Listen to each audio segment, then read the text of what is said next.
March 10th Budget Finance and Investment Committee meeting. I hope everybody got a chance to review the minutes, and if so, I'll entertain a motion to approve.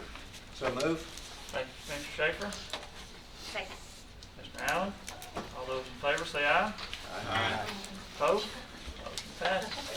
Investment report. Mr. Beatty, welcome. Thank you, sir. Got better news tonight. We had a couple of bids and things a little better. Let me make one correction. We had called last month about our LGIP rate, and I had reported that as 0.28, and when we got the paperwork, it was 0.27. So I just want to clarify that. Not a big deal, but it's 0.31 this month. But we bid a money market last month, and we had two bidders because there was a limit on how many funds. And we can use this kind of in replacement of the LGIP. We won't be in and out of it a lot, but we can, without any penalty, move money out if we need it. And one of those was 2.95 below prime, which is 55 basis points, which we're at 31 on LGIP. So really with the same type terms and part of the investment pool, we're picking up 14 basis points. And then we also had another bid that we used that is 17 basis points above LGIP. So every month when we get the LGIP rate, they change theirs. So again, basically the same type of operation, but just an improved return for us.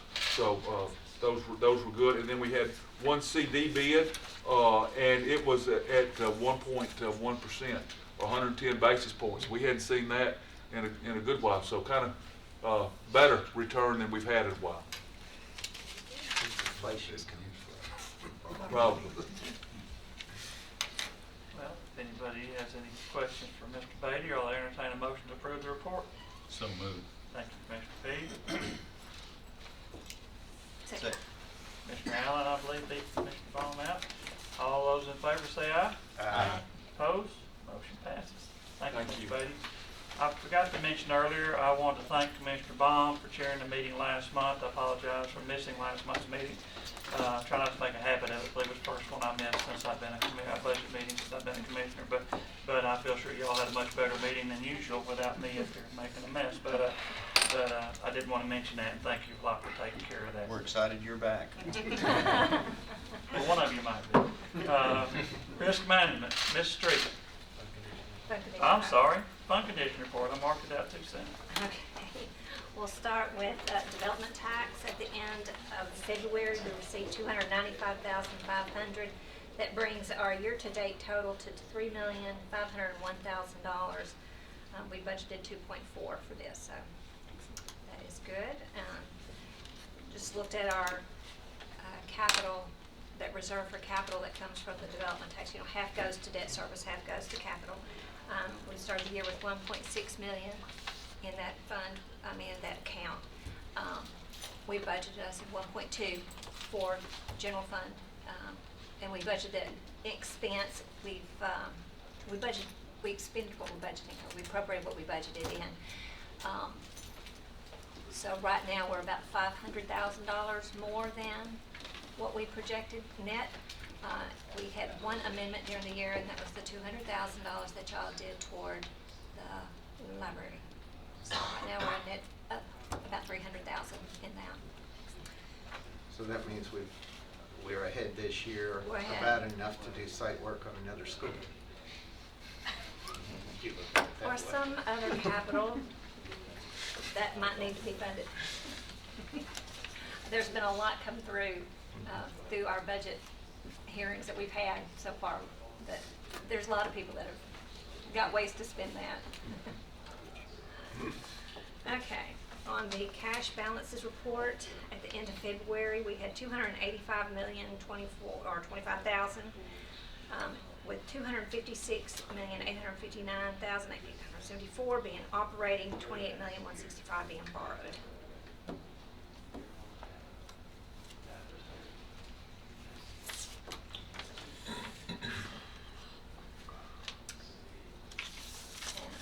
Y'all ready to move on? I'll move into the revenue. And we've got some exciting things that are happening in revenue. One is I'm looking at the general fund. And you can see we are at 80.81% collected of our budget. That's pretty significantly higher than when you compare to the other one. So we dug a little deeper to say what is going on. And one, again, in the general fund that gets half the development tax, so you're seeing that increase. That's in there. So we're at 55% higher than where we were last year at this point. Our hotel motel tax is still up significantly, as is our sales tax in the rural area of 28%. If you look at the bottom where I've got my notes, the other significant thing, and Mr. Brady's already gone, but we'll give kudos to them. At the end of February, on the 2014 roll, they had collected 87.25% of the roll by the end of February. This year, they have collected 89.8% of the roll at this point. So it'll smooth out as we go into next month. But that, I do believe, is causing a lot of the, when you're looking at the revenues that this month, February compared to February past, that's some of that significant change. The other thing he spoke to was interest, about his interest earnings. When you think about where we were, what we were earning, and we're earning twice that. So we've already met all our budgeted estimates on interest earnings this year. So that's a positive. And so that kind of pretty much flows through all the other funds as well. So when you look at it, you just think, wow, something's really going on. But I think a lot of that's timing.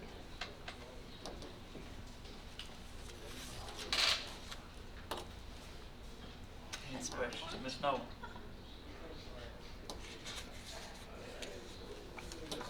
Make a motion to approve the report. Thank you, Commissioner Shepherd. Second. Commissioner Kaplan. All those in favor say aye. Aye. Motion passes. Now we're ready. Risk management. Sorry for the false alarm a minute ago. Okay. Street, welcome. Thank you. All right, page 264. Month of February ended in our self-funded claims at $1,304 compared to prior year $789 for a year-to-date average of $1,003 compared to prior to $875. Combining our on-site medical clinics, our per employee per month increases to $1,365 compared to prior year of $820 for a year-to-date average of $1,047 compared to prior year of $908. In Fund 266, ending in February, we ended at $397,127 compared to prior year of $445,613.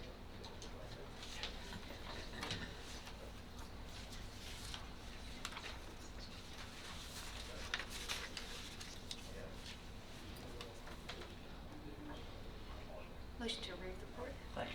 Commissioner Allen? Second. Commissioner Pete? Good question. Yes, sir. Commissioner Shepherd? Just straight, just the medical enrollees between last year,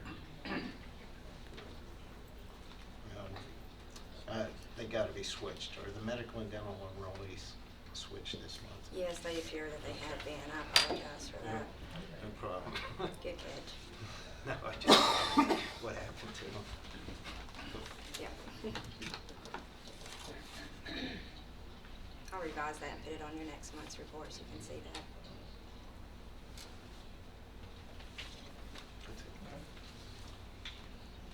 All in favor say aye. Aye. Opposed? Motion passes. Thank you, Ms. Street. Thank you. On to general fund budget amendment transfer for cause. Ms. Nolan, you handling that one? Yes, sir. Mr. Gregory called me this evening, apologizes for not being here, but he has a horse issue. Yes. Of course, issue. Three more guests at my place. Okay, his first request is requesting to move $4,000 for his reserve account committed for Paul's into his other supplies to expand the dock walk area. The second one is a request to purchase a storage building using funds within his accounts, $1,000 from other contracted services and $2,300 from other equipment moving into building purchases. Motion to approve request. Thank you, Commissioner Schaefer. Second. Thank you, Commissioner Bond. Any further questions? Call the roll. Commissioner Allen? Aye. Commissioner Bond? Yes. Commissioner Kaplan? Yes. Commissioner Peak? Yes. Commissioner Schaefer? Yes. Commissioner Jordan? Yes. Motion passes. Drug fund budget amendment. Sheriff.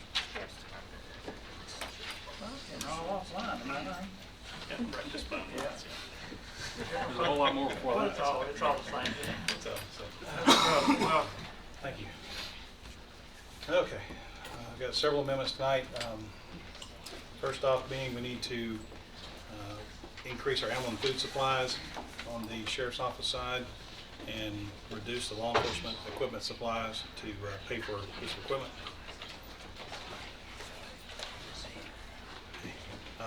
We also, Just on the keep next going one. till somebody stops. I'll keep going. We're going to do some in-service training on some new canines we're going to get.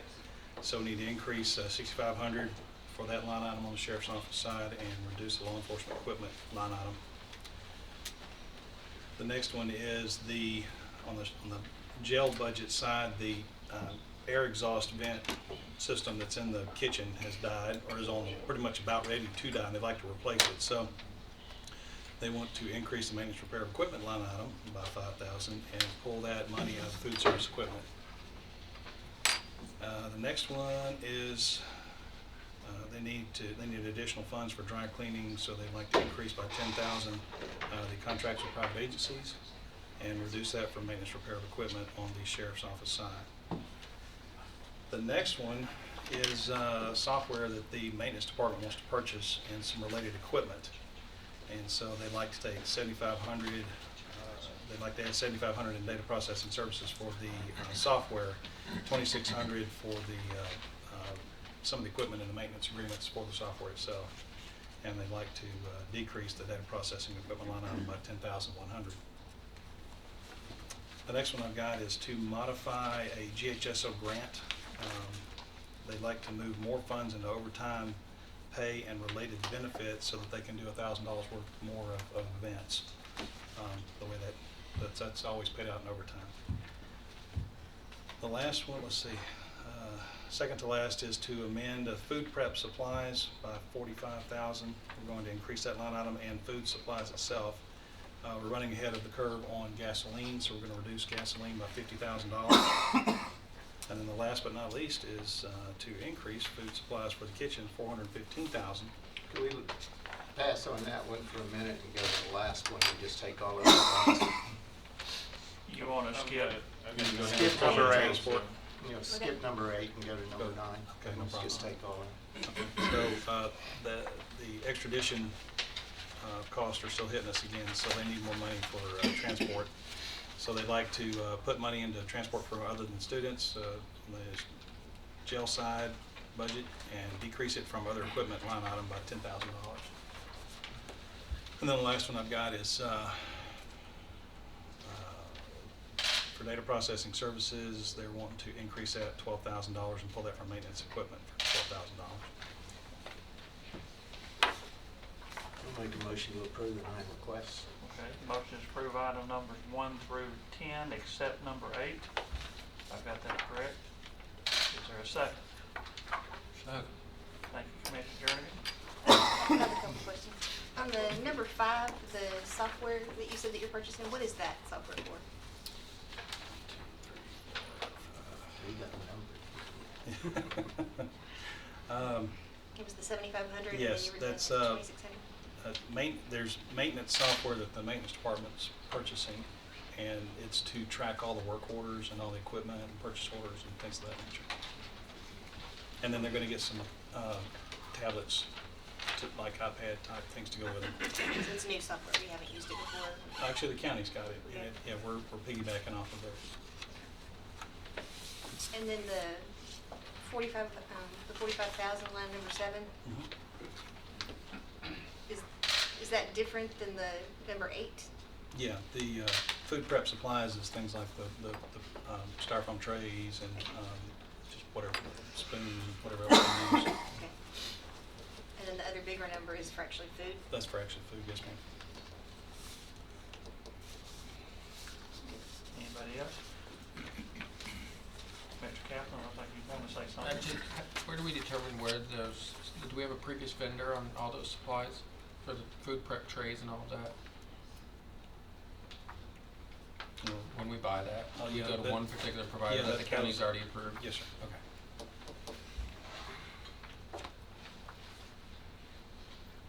If there are no other questions, we'll call the roll. This is for 1 through 10, set number 8. Commissioner Contact. Commissioner Allen? Aye. Commissioner Baum? Yes. Commissioner Jernigan? Yes. Commissioner Kaplan? Yes. Commissioner Fee? Yes. Commissioner Schaefer? Yes. Commissioner Jordan? Yes. Now, if you'll explain number 8 for us. if you don't mind, Mr. Russell. Well, we're going to pull out our utilities. We're ahead of the curve somewhat at this point in time. $100,000 at least. There may be more, but we're going conservative at this point. That's why I pulled out $50,000 out of gasoline, because gasoline's running ahead as well. And but I was given a figure by by Nancy Lloyd, who's in charge of our food, and she said she needed $415 to finish out the year. So we're pulling out $100,000 out of our utilities and then requesting $315 out of unassigned fund balance.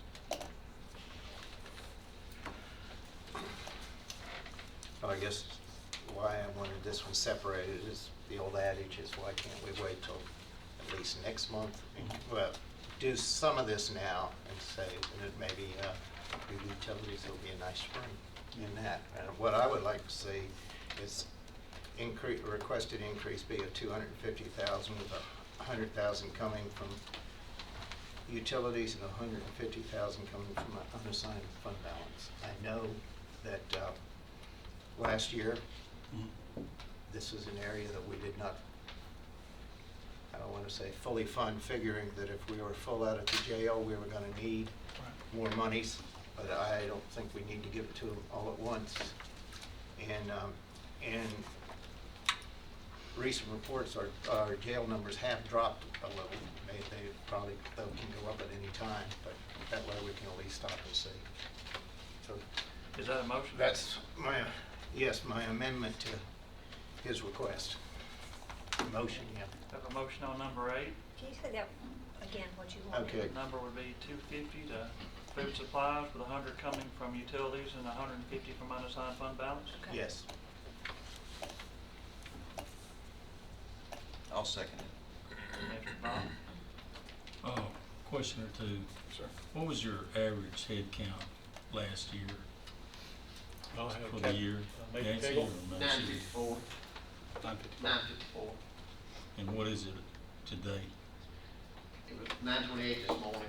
I'm sorry, 908 this morning. I'm talking about for the year. I'm trying to see why we're having this overrun. I know you've got more people out there.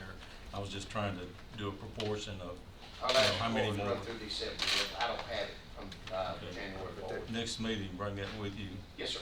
if you want some more money to go with this. I understand. But You they've want had, to know how many people we had, is that what you're asking? I was asking for average this year versus last year. I want to see in Well, proportion how much January, more. February of last year, we had 100, we fed 156, 2008. 2078, excuse me, for February, January, February. For this year, for January, February, we have fed 170,377 You're talking about total meals there. total meals, yeah. If you wouldn't mind, Nancy, can y'all get that broke down and stick it in our boxes? That way I can see it. put them on the email list. Yeah. So they do send that out. But I appreciate it. Thank you. Mr. Allen, if you got a Well, question? I just want to make sure, before I said it out loud, I want to make sure I had an accurate observation. You still have 170,000 in there right now before we move any money. No, you've spent, That was as of February the 22nd. that's what was spent.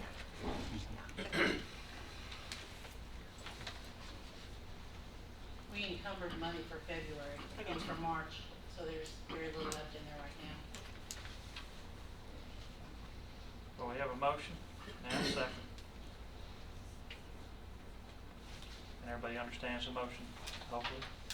Call the roll. Commissioner Allen? Aye. Commissioner Baum? Yes. Commissioner Jernigan? Yes. Commissioner Kaplan, Yes. Commissioner Fee, Yes. Commissioner Schaefer, Yes. Commissioner Jordan. Yes.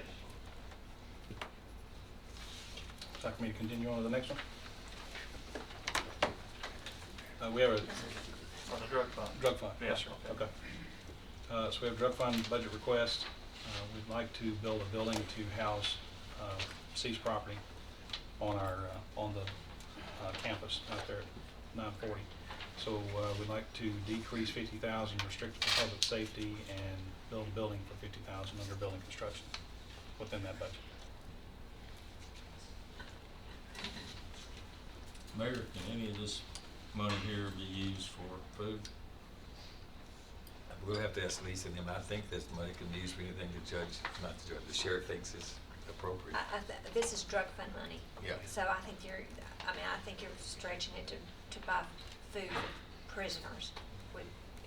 Well, that's what I Yeah. wanna know. I mean, here's money that Yeah.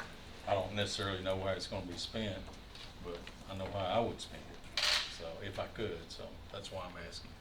Yeah, what they're wanting to do is instead of all the storage units that they're currently in that we're paying rent on, they're just wanting to consolidate everything into one location. So, This is on campus. yes, sir.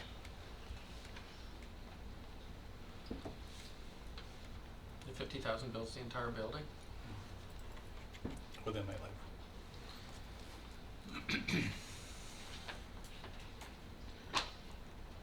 Wishes of the committee.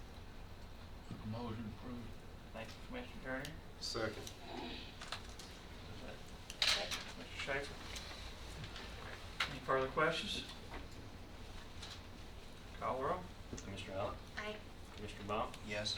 Commissioner Jernigan, Yes. Commissioner Kaplan, Yes. Commissioner Fee, Yes. Commissioner Schaefer, Yes. Commissioner Jordan. Yes.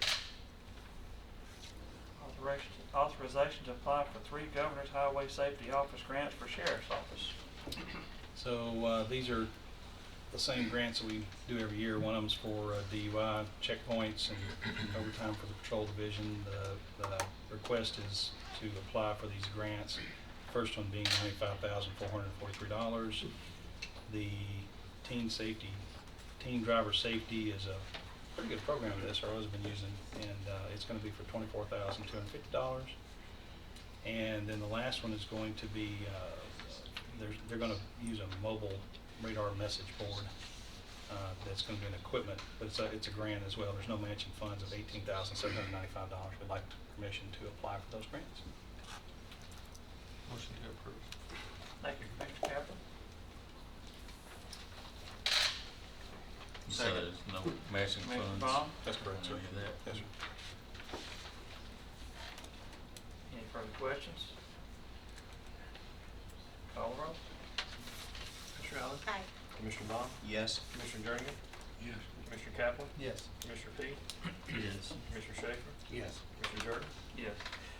Mr. Chairman, if it's okay with this group, they got permission to apply, but let's add to that, accept the, I think that's is it in there? Authorized to accept Okay. a grant. Resolutions at the Yeah. very It's last in the one. resolution.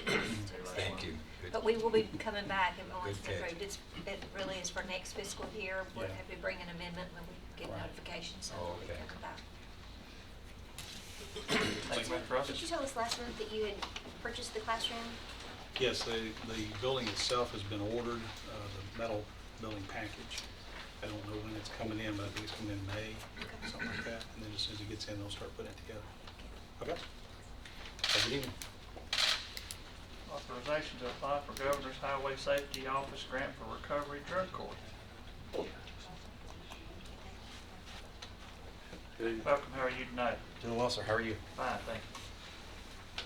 Basically, what I'm asking is authorization to apply for the Governor's Highway Safety Office to fund 2 to 3 positions for the DUI court and to use that money for our DUI services. So it's approximately $150,000 is what we're asking. 148,712. That's approximately That's 150,000. approximately 150, but 148,712. Motion to approve. Thank you, Commissioner Allen. A second. Commissioner Schaefer. How much will you be able to expand the DUI court? Double it. Double it? We will double our ability to house those So individuals. you're looking at possibility of 50 or something like that for DUI? Yes, sir. And then we can increase and do more. Any further questions? Call the roll. Commissioner Allen? Aye. Commissioner Baum? Yes. Commissioner Jernigan? Yes. Commissioner Kaplan? Yes. Commissioner Pease? Yes. Commissioner Schaefer? Yes. Commissioner Jordan? Yes.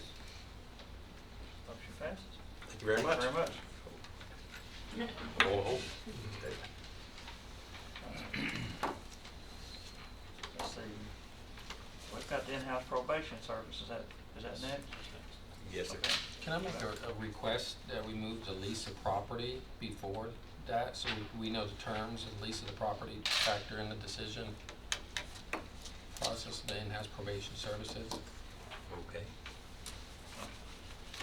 That's What not- I was going to ask, Mr. Chairman, I'm reading this for him, is I think you're going to have some questions that he would need to answer, and I have a couple of other folks I'd like to suggest that come up here as well, but with respect to the lease,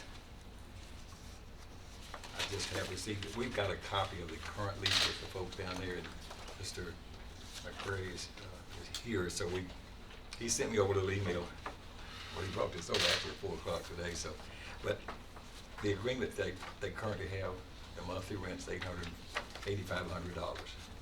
And we haven't actually got a lease that says we're gonna stay at that number, but that's what I have been told by one of the partners. And there are a few things that we will want to change in this lease, but they have offered to allow us to have a month-to-month lease. So this is not a long-term lease, and we can use it as long as we need it until we decide if that's where we want to stay or where we want to go to another location. You said 8,500? Yes. Who owns the building? It's owned by Chuck Ward and Howard Wilson. And another thing, we don't, if they actually sell the building, we don't want to be just kicked out without proper notice. So we'll have something that we add in there, at least a 90-day notice or maybe even more before we would have to leave. They've told us sort of without in writing yet that they don't have any interest in selling the property in any way that would immediately adversely affect our use of the property. So there are one or two other things, but that's sort of an overview. And I've reviewed the current lease. The current lease actually would allow us to sublease this from the current people, but we haven't decided whether that's the right approach or just to go ahead and modify this up and clean it up and make it with us directly. Mr. McQuarrie is here, so if you have any questions beyond what I've just told you, if he wants to clarify Josh something. might want to come on up to the table, because I believe in the next couple of agenda items, there will be some questions.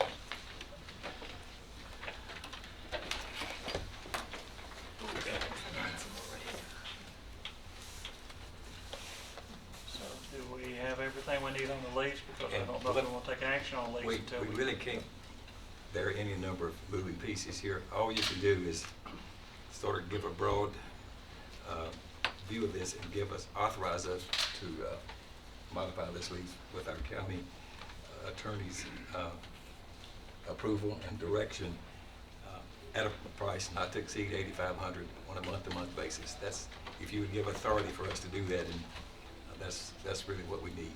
And with a few other minor things that I don't think are material enough for us to get it in motion, actually, We okay? have a final draft for this by the next week's commission meeting. Oh, I think we probably could. Well, I'll make a motion to approve it pending a final lease at the county commission level. With those two components at least identified here, okay? Month to month and then not to exceed. Yes, sir. Right. I take it for granted that'll be approved by the county attorney or Yes, probably sir. written by the county attorney. He's gonna mark this up and we'll iterate on it. We got Have we received any other proposals from anybody else as far as location of services or something else that would fit the opportunity at a better price or a better? Actually, to be honest, we haven't looked for anything else. We don't have time probably to make that happen. The building is equipped, set up, and technology is sort of in there where we can just sort of move in. So, And the current vendors said they're gonna leave all their stuff behind.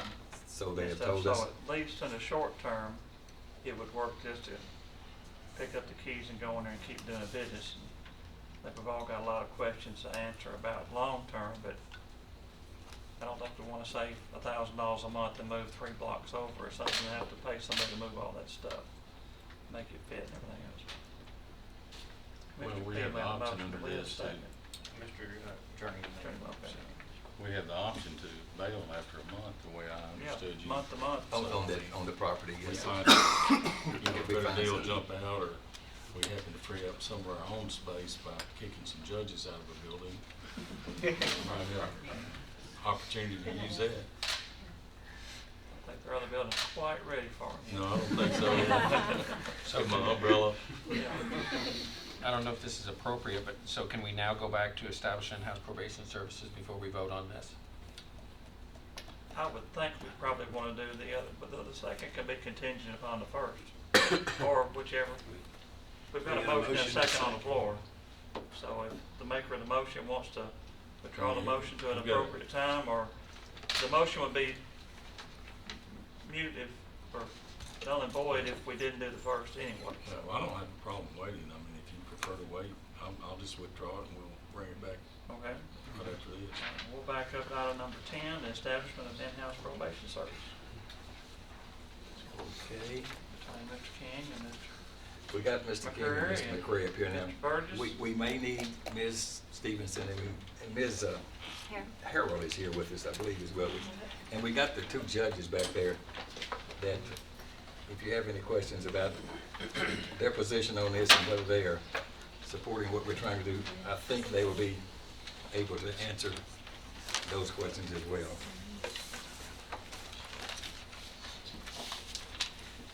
We got All right, so we got a whole, a lot of flexibility in a big window before we have to make decisions anyway. We've got 20 days to be in business, I believe. that's right, 21 days.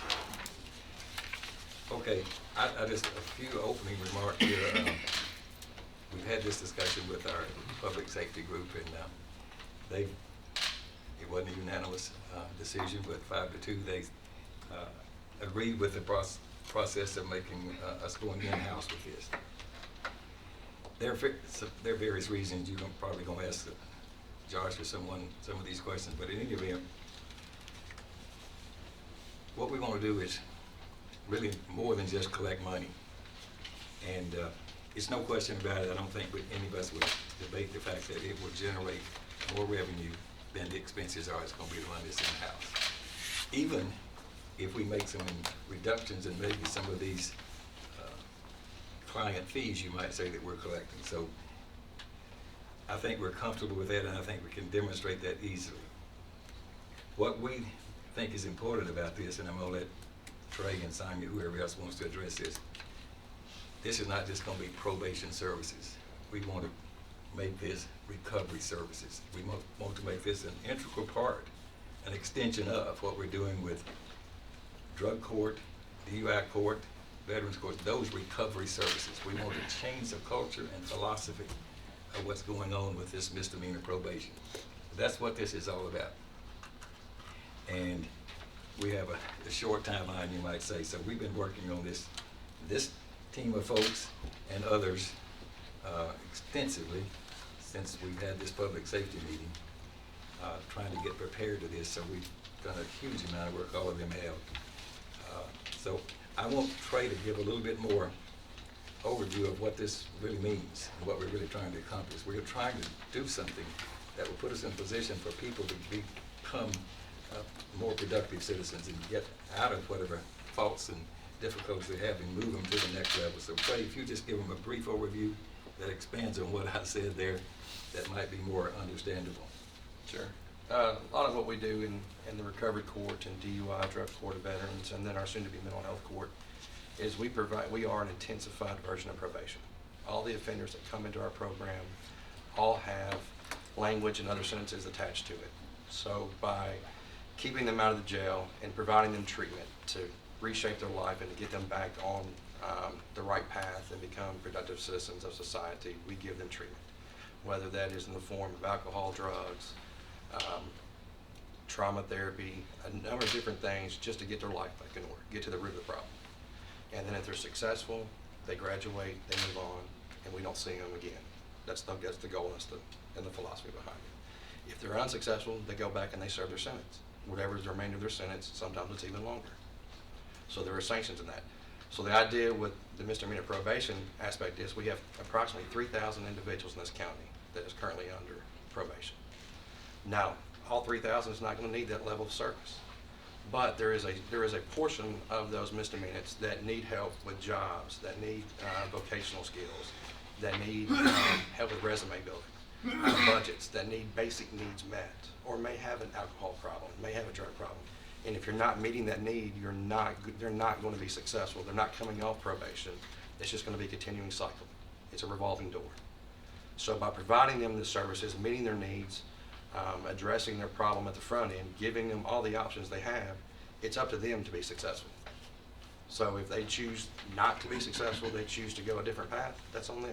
They're going to go to jail. We'll house them. We'll pay $63 a day to house them.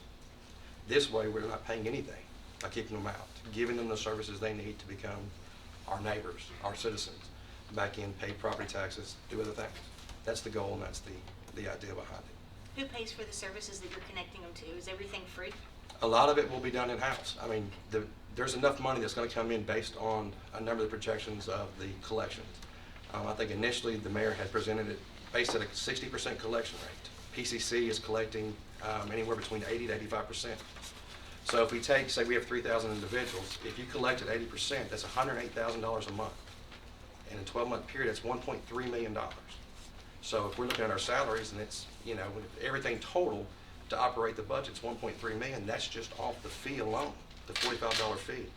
If you charge them for drug screens, or you charge them a nominal fee for classes or anything else, that's just money above and beyond. The other structure to this is Melissa Harrell's agreed to allow a clerk to come into that program that will collect the money. So the county is going to ensure that not only is the probation fee is going to be collected, but that the court costs and fines will be collected. So all that money comes back into the general fund. Nothing goes out of the house. So I mean, it's a very successful program in that understanding, in that aspect. And this should more than compensate our county. Has anybody put together an actual budget for this? Because I didn't see one. I mean, I see the amendment, but I mean, is there an actual budget that talks about how many staff and what roles and salaries? There is one. 17 staff members, I think, is what full-time people are in that budget. The budget that we have on our iPad, is that just for the remainder of the fiscal year, though? So that's That's That's just, 3 months. right. that's right. So multiply that amount by about 4, and that's what our expenditures are going to be. And the other goal behind this, what we're looking at doing is you have a set number of probation officers that will be there, and they will case manage those individuals. They will help them on a day-to-day life. You'll have 3 or 4 others that will do job readiness, basic life, the domestic violence, all your different treatment classes that they may need. And that's the other aspect that they will be farmed to. So not any one person is going to be overwhelmed where they cannot see and spend quality time with everybody that comes into that program. When we talked to staff at PCC, they had indicated that, on reporting days, they may have 150 to 200 individuals that they have to see, that one officer does. They spend less than 1 minute with that individual. It is come in, pay your fee, are you meeting the obligations of the court, and then they're dismissed, and they're gone. They're not getting any service for that. We're a collection agency. So by providing at least 10 minutes, you're getting able to know it. If you have other staff members that are able to develop time and actually focus and give them and meet them at their level, then you're giving them an opportunity to succeed. And that's what we're trying to do. The case manager will determine some of the programs that they will be involved in will be determined by the court. That will be some of the conditions of them being sent to probation or assigned to probation. And then some of the programs that will be offered is based upon intake.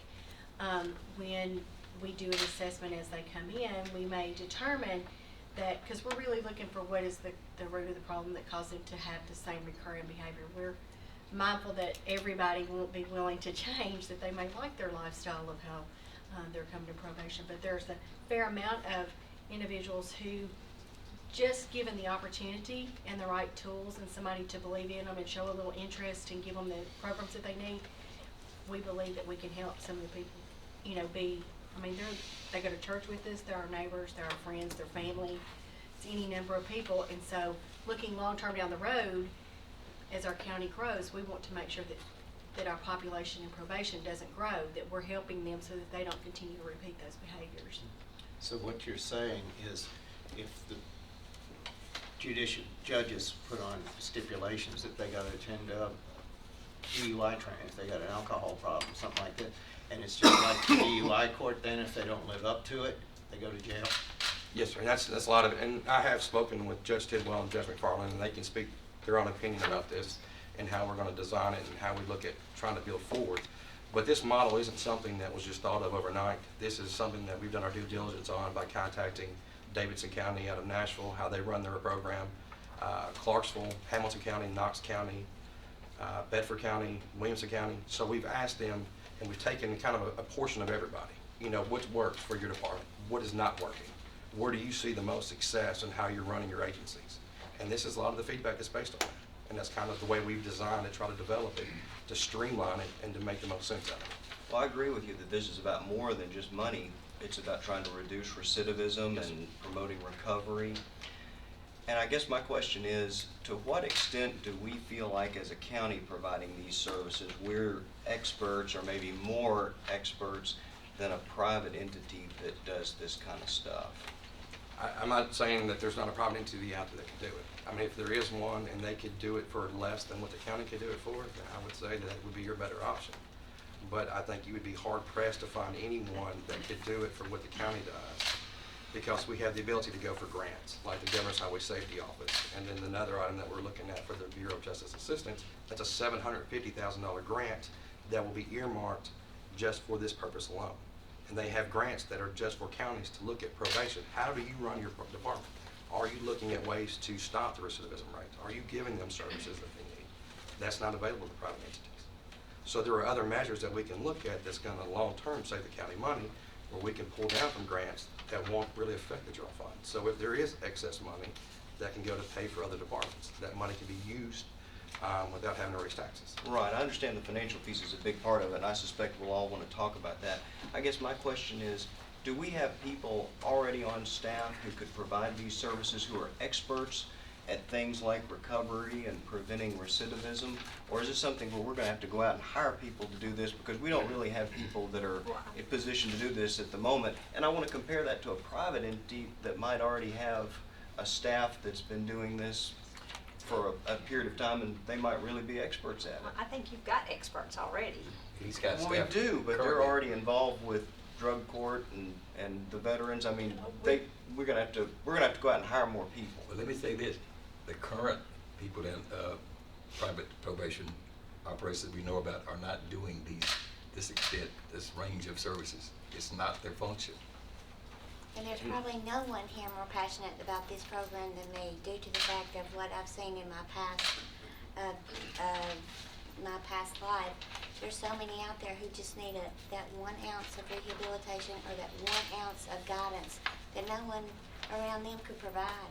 So this is massive, and our county could be a massive, major role model for other counties, and I think this is just So you a do not really feel good like the thing. private entities do much in the way of these Not services? that we're aware of. Not what I think At we're all. projecting. If I can speak on that, I mean, Don't do a lot of the treatment aspect of it, which if that's what we're looking at is the treatment, if we're wanting to change the model, you know, obviously we could have a model where all we're doing is putting people on probation and we're, you know, collecting their court costs and those type things. But if we're looking at it from a community about part of how we're giving back to our community and we're doing the right thing by it, you know, Trey has spent some time talking about what, how we could do this in a more economical way for not only the county, but we're also not talking about how it can be more economical for the person who's on probation.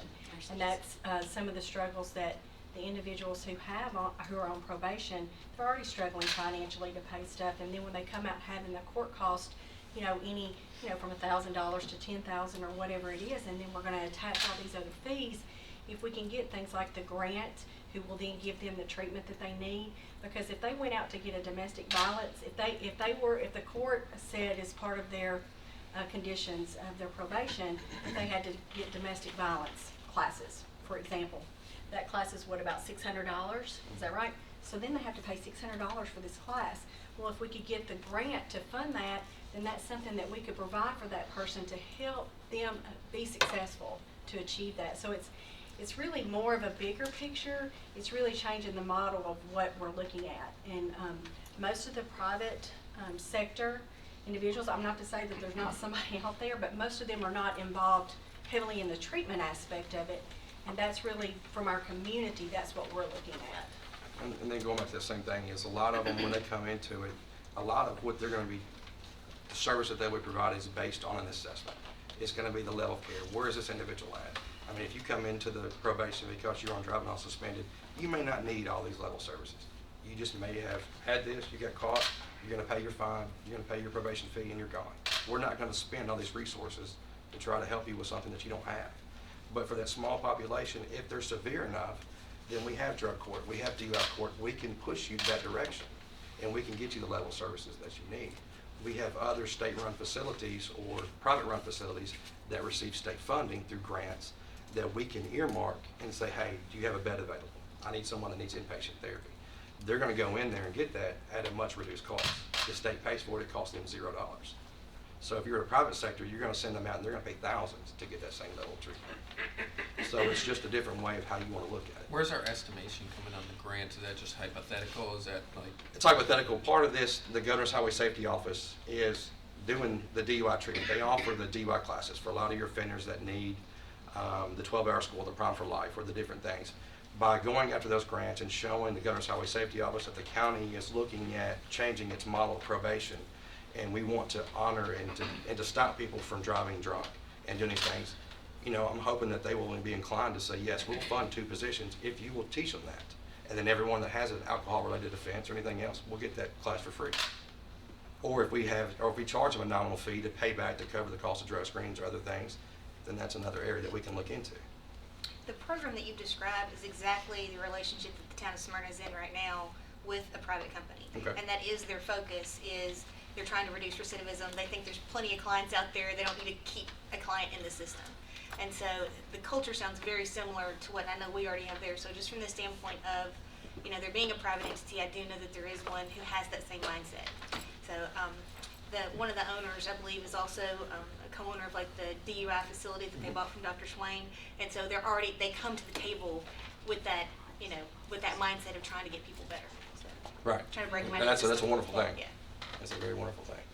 I think something you said a second ago, what's just my 2 concerns, which is, you hit the nail on the head, which is number 1, if there's somebody out there that's more of an expert at doing this, that we don't have to train, set up, and prepare in a period of 3 or 4 weeks. And then number 2, you said if somebody can do it cheaper or at a better cost to the county. And that's my 2 things. I feel like, you know, we're on this ticking time bomb line that I don't think is necessarily accurate with what we're doing, and we're rushing into this huge decision. So, you know, that's the question. I don't think we got a clear answer, is how do we feel like we're going to have this program up and running and these people are going to be receiving this treatment and care that we're talking about within this short period of time. And number 2, I'd like to get into these numbers, because from what I've looked at and what I've ran and talked to people, the numbers do not add up.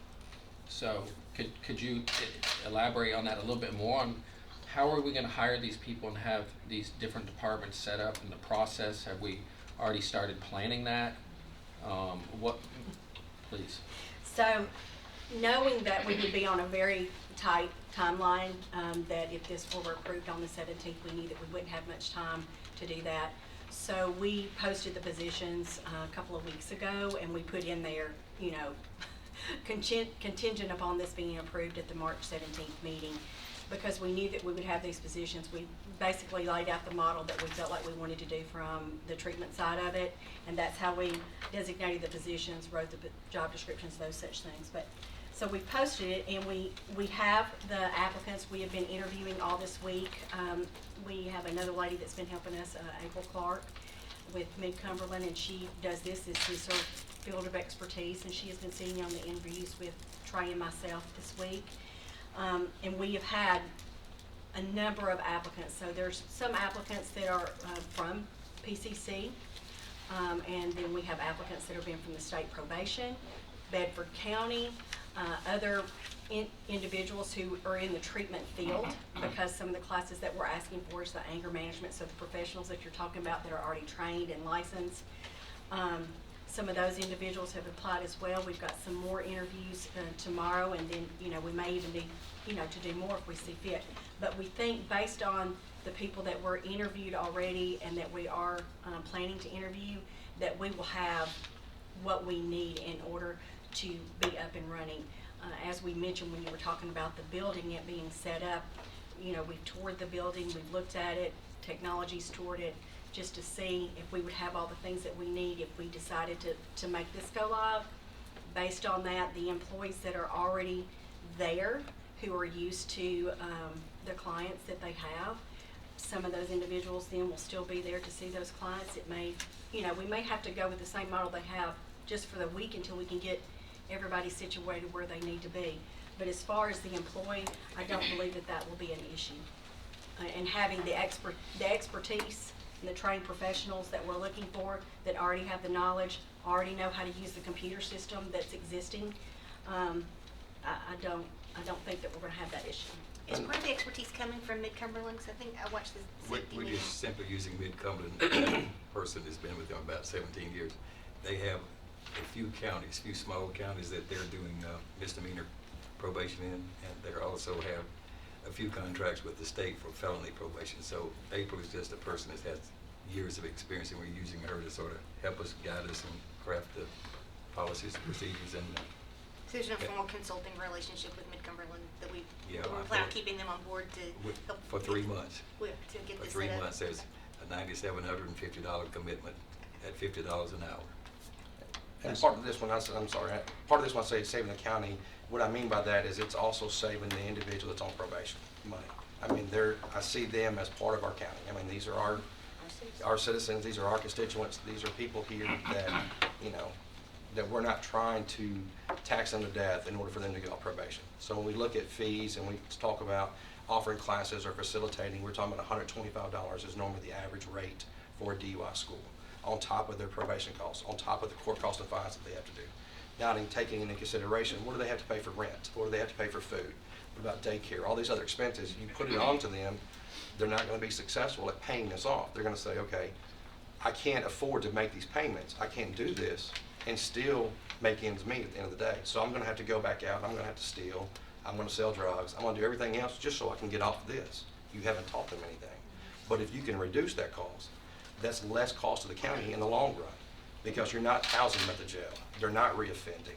They're not getting the county services for food stamps or WIC or any of these other things. You're reducing that overall. That's what I'm saying about the overall part of it. And I don't think any of us would argue that that's not the purpose, to help rehabilitate them, get them back out, help them, get out of the issue that they got into. I think the one way that we could definitely underserve those people is by sending them into a system that's not set up, it's not perfected, it's not specialized. And that's just my major concern. I'm in the business of logistically managing services. I do it for hundreds and hundreds of people on a monthly basis, and to come in and set something like this up in a 3 and 4 week, it doesn't. I think it's gonna be very, very difficult. It is a challenge. It's something that I'm very passionate about. I'm 99% confident that we can do it, just because of the way the drug courts are operating now. Yeah. I mean, we have the knowledge. We know what that service is.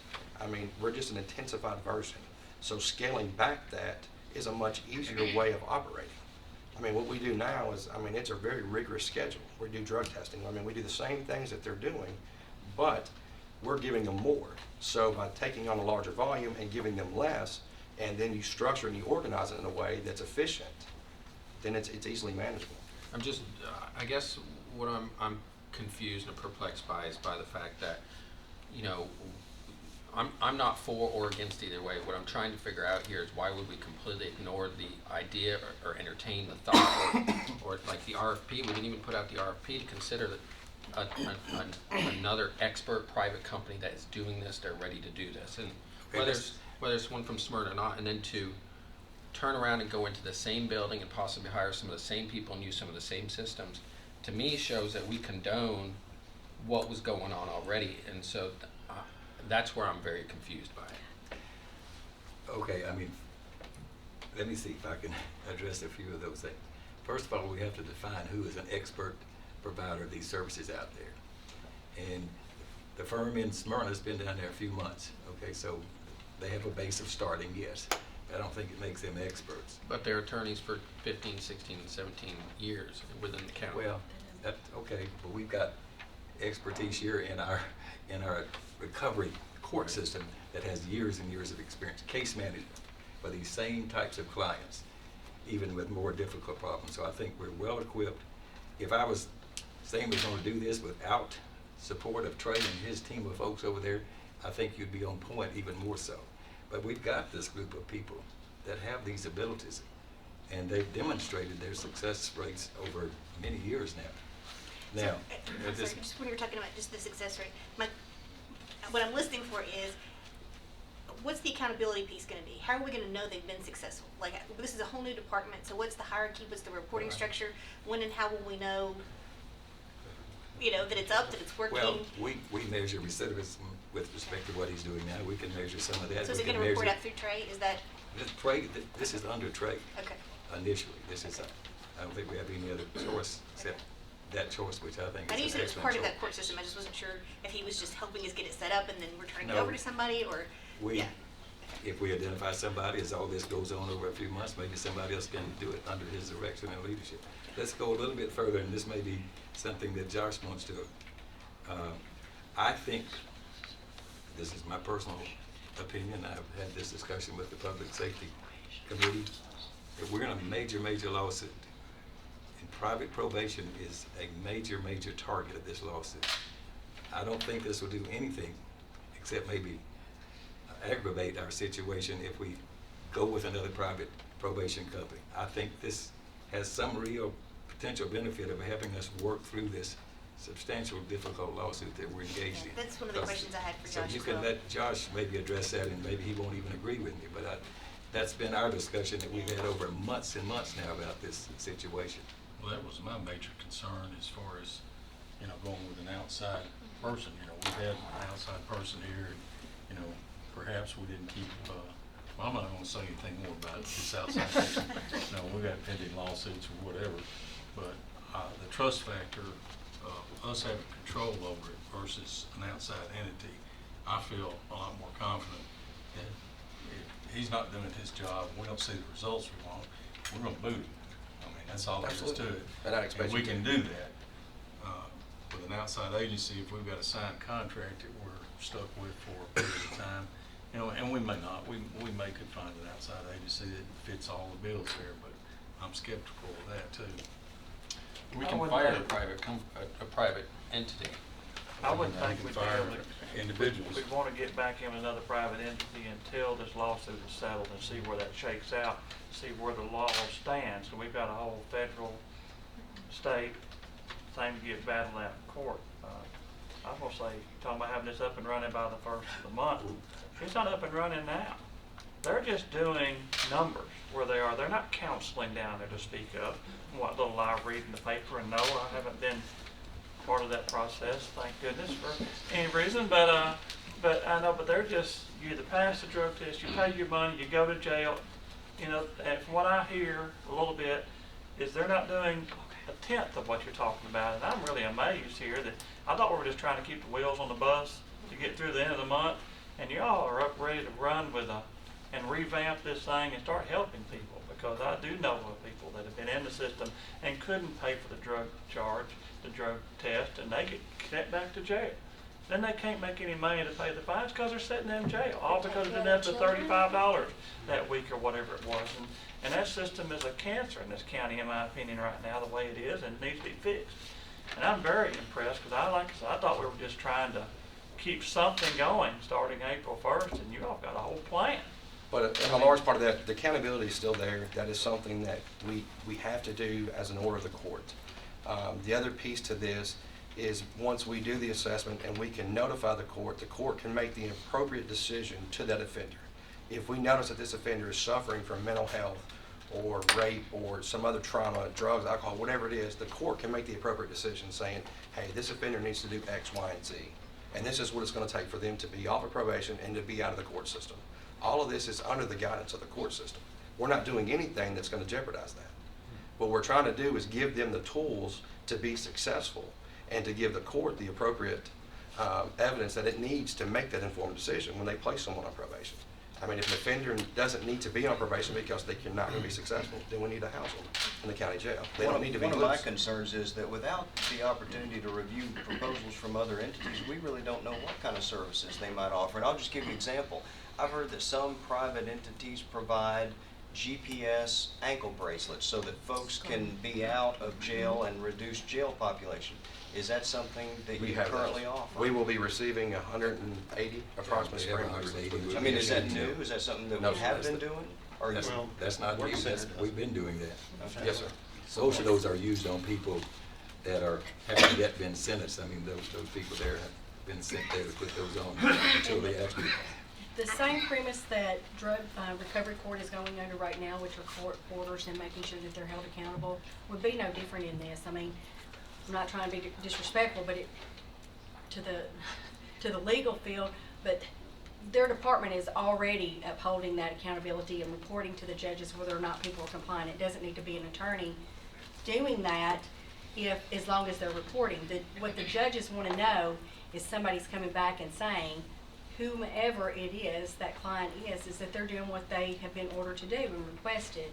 And so that is no different than what we're doing today in recovery court, with the DUI, the drug court, or the veterans court. Those are the very same actions that are taking place today. So we already know what that looks like, and we understand that part of it. So that's really not any different. Commissioner Schaefer has. Trey, a question for you. If, on April 1st or whatever day after that, we have people in here that are going before one of the general session judges, and they determine that they do need one of the schools we have, the domestic abuse or DUI or drug courts. How many could we feasibly handle if they start sending them to those places? A lot.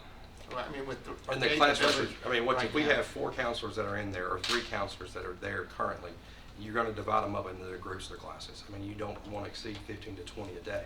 So, I mean, if you have people that are dedicated to do that in an hour a block, in an 8-hour day, I mean, you can see, 100, 200 people, just depending on that volume. There's not going to probably be 200 people in a day that need that, but we would have the ability to do that if needed. So, by structuring and organizing in a way that you accommodate for all these different areas, you're setting yourself up for success. You're not overloading any one person to do anything that they can't do. And by making the arrangements with the offender, you're making it affordable, where you're opening at 6 in the morning or 6:30 to allow those that live in Nashville or Bedford County or anywhere else that's on probation, they can come here before work. They can have the opportunity to take that class so it doesn't jeopardize their work. They can go earn a full paycheck. You do it in the evenings the same way. So you try to accommodate everyone's availability. And you'd be able to do this right away. Absolutely. We also heard some, Burgess, I'd like to let Josh sort of, go back to where we were talking about, to the impact of this suit that we're facing, the issue with respect to private probation. Sure.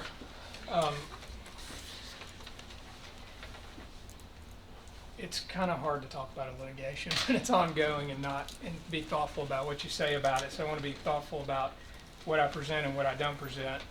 And my purpose here is not to advocate for any particular position. So I'll just offer some information based on the ongoing case, and you can take that for what it's worth. In my mind, the legal question is, are we going in-house or are we hiring another private company? And that's the big issue right now, it seems to me. So just from a legal analysis, I think you've got to kind of put those on the scales of justice and sort of weigh what's in favor of hiring another private probation company versus bringing it in-house. And the way I would analyze that is this way. First of all, to be clear, and I've said this before, and I think this is clear for all of you, but private probation services currently are legal in Tennessee. So there are statutes set up that specifically authorize the use of private probation companies. There is a private probation council in Nashville that is charged with monitoring these companies. Private probation companies have to register with them and comply with certain requirements in order to provide services. So if you're just talking about Tennessee state law, private probation services are lawful for misdemeanor probationers. That's the service we've been using, and as far as I'm concerned, until a court tells us otherwise, that's a lawful process, and our judges have operated lawfully by utilizing that process, as has the county.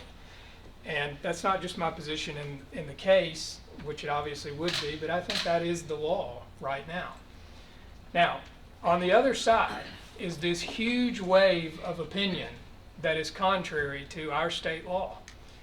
And there are cases now, not just our case, there are cases pending all over the country that are challenging the use of private probation companies. And sort of the crux of the argument is whether or not there's something contrary to the United States Constitution by having a profit motive involved in the judicial system, in the criminal justice system. And most of the cases are based on either a due process claim under the United States Constitution or an equal protection claim. So these cases are pending in numerous jurisdictions. There have been several in Alabama, there have been some in Georgia, there have been some in Missouri, there's one going on in California right now with the same plaintiffs' lawyers that are in our case. And they are challenging some things in San Francisco. So a couple of things I brought just to make the point here. This is a memo of sorts that was written by the Young Lawyers Division of the ABA. I brought multiple copies. This is for your edification. You can pass them around. I'm not saying I agree with this. I'm just telling you this is what's going on in the country. And what this is a written paper suggesting to the American Bar Association that they move forward with efforts to try to eliminate private probation services across the country, and that they lobby state legislatures and others toward that movement of eradicating private probation services. So this is kind of the tenor of things that are happening. This is another example. This was a case ongoing in the city of Clanton, Alabama. And it's a similar case, but what was interesting about this one is the United States of America, through the Department of Justice, filed a document in this case called a Statement of Interest of the United States. So this is just where the Department of Justice, files a paper saying this is kind of our position on some of this. And what you'll see in that is some of it's not directly on point with the things we're dealing with, but a lot of it is. The tenor of what they are arguing is the same thing the plaintiffs are arguing in the case that we're involved in. Has this one already been decided? This city of Clanton case ended in a what they call a consent decree, which is an agreement. So a lot of these cases are ongoing now. Some of them have ended in agreements, which honestly is an important point if we're just talking about litigation, because these cases really haven't gone up to the circuit courts where there is good law where I could sit here and say conclusively who's right.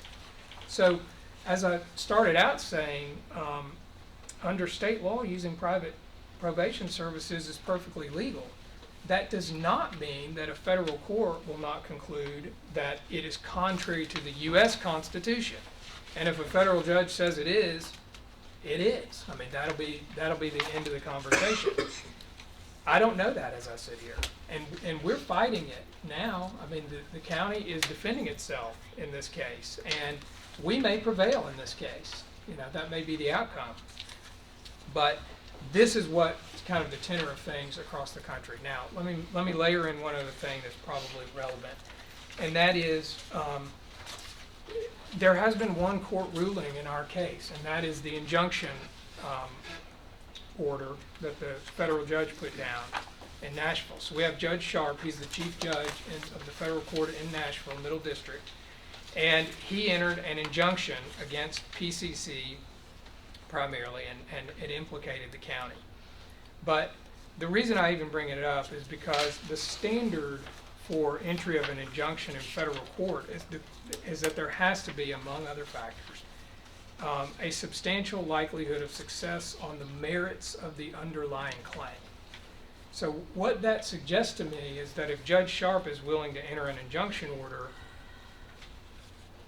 there's a reasonable chance he thinks that the plaintiffs may prevail on the merits of the underlying claim, because that is a factor in consideration of entering an injunction order. Now, that doesn't make him right. It makes it his opinion, and that opinion is on appeal to the Sixth Circuit, and they may reverse him.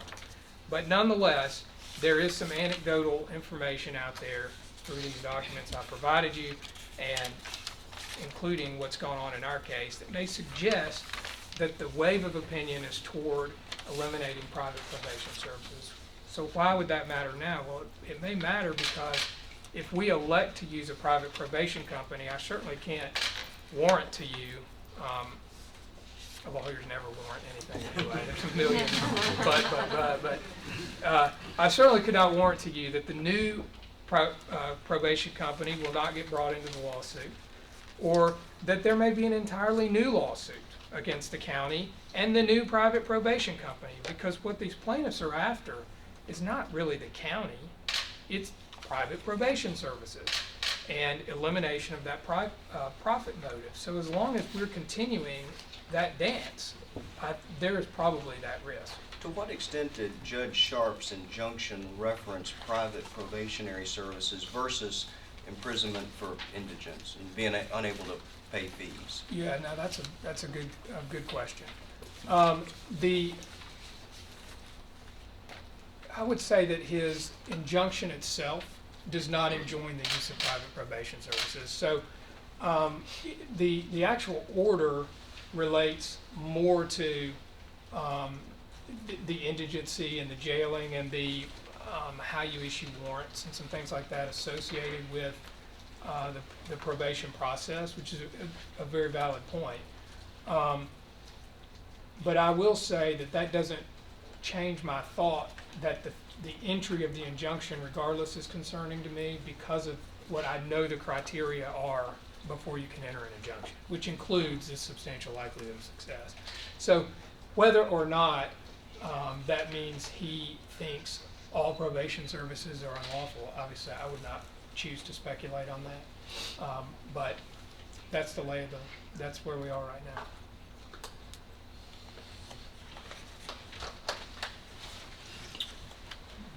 Have there been cases where the county ran probation services have been involved in a class action lawsuit? I don't know. There's not any. I mean, the ones that we've watched are, well, yeah, there probably are that are dealing with bonds. So there are bond cases out there where there have been issues with the way bonds have been set associated with maybe even some instances probation. So I can't say there haven't been suits that may hit on a similar subject. I'm sorry. My concern is that we're going to make a decision based on an unproven fear of what may or may not happen here financially for a budgetary reason, which is what our job is here, budget, not risk and management and such. But so we're not going to be guaranteed either way whether they're going to go away, drop the lawsuit, whether or not, and then we're going to make a decision here on 3 weeks, in 3 weeks of passing a budget on creating a department without doing RFP. Did we consult CTAS on this at all? We didn't go to them either. Nope. You know, and to spend this amount of money, can we go into the money part? Because I mean, I know we're getting pretty late here into the meeting. Can we go in and start talking about some of the budget numbers a little bit? Let's let Josh say one thing first before we do, and that's what happens April 1st if we don't do anything. Well, as far as the case goes, you know, I guess nothing will happen, but in terms of we won't have anybody to supervise probation, I guess is the answer. I don't know how that'll impact the case, should that happen, one way or the other. And again, Commissioner Kaplan, you're right. We don't know the outcome of this, and my job isn't to, I'm not advocating one position or the other, but I'm trying to stay in things that I know as opposed to conjecture. And what I do know is they're currently lawful, and I know what's going on across the country.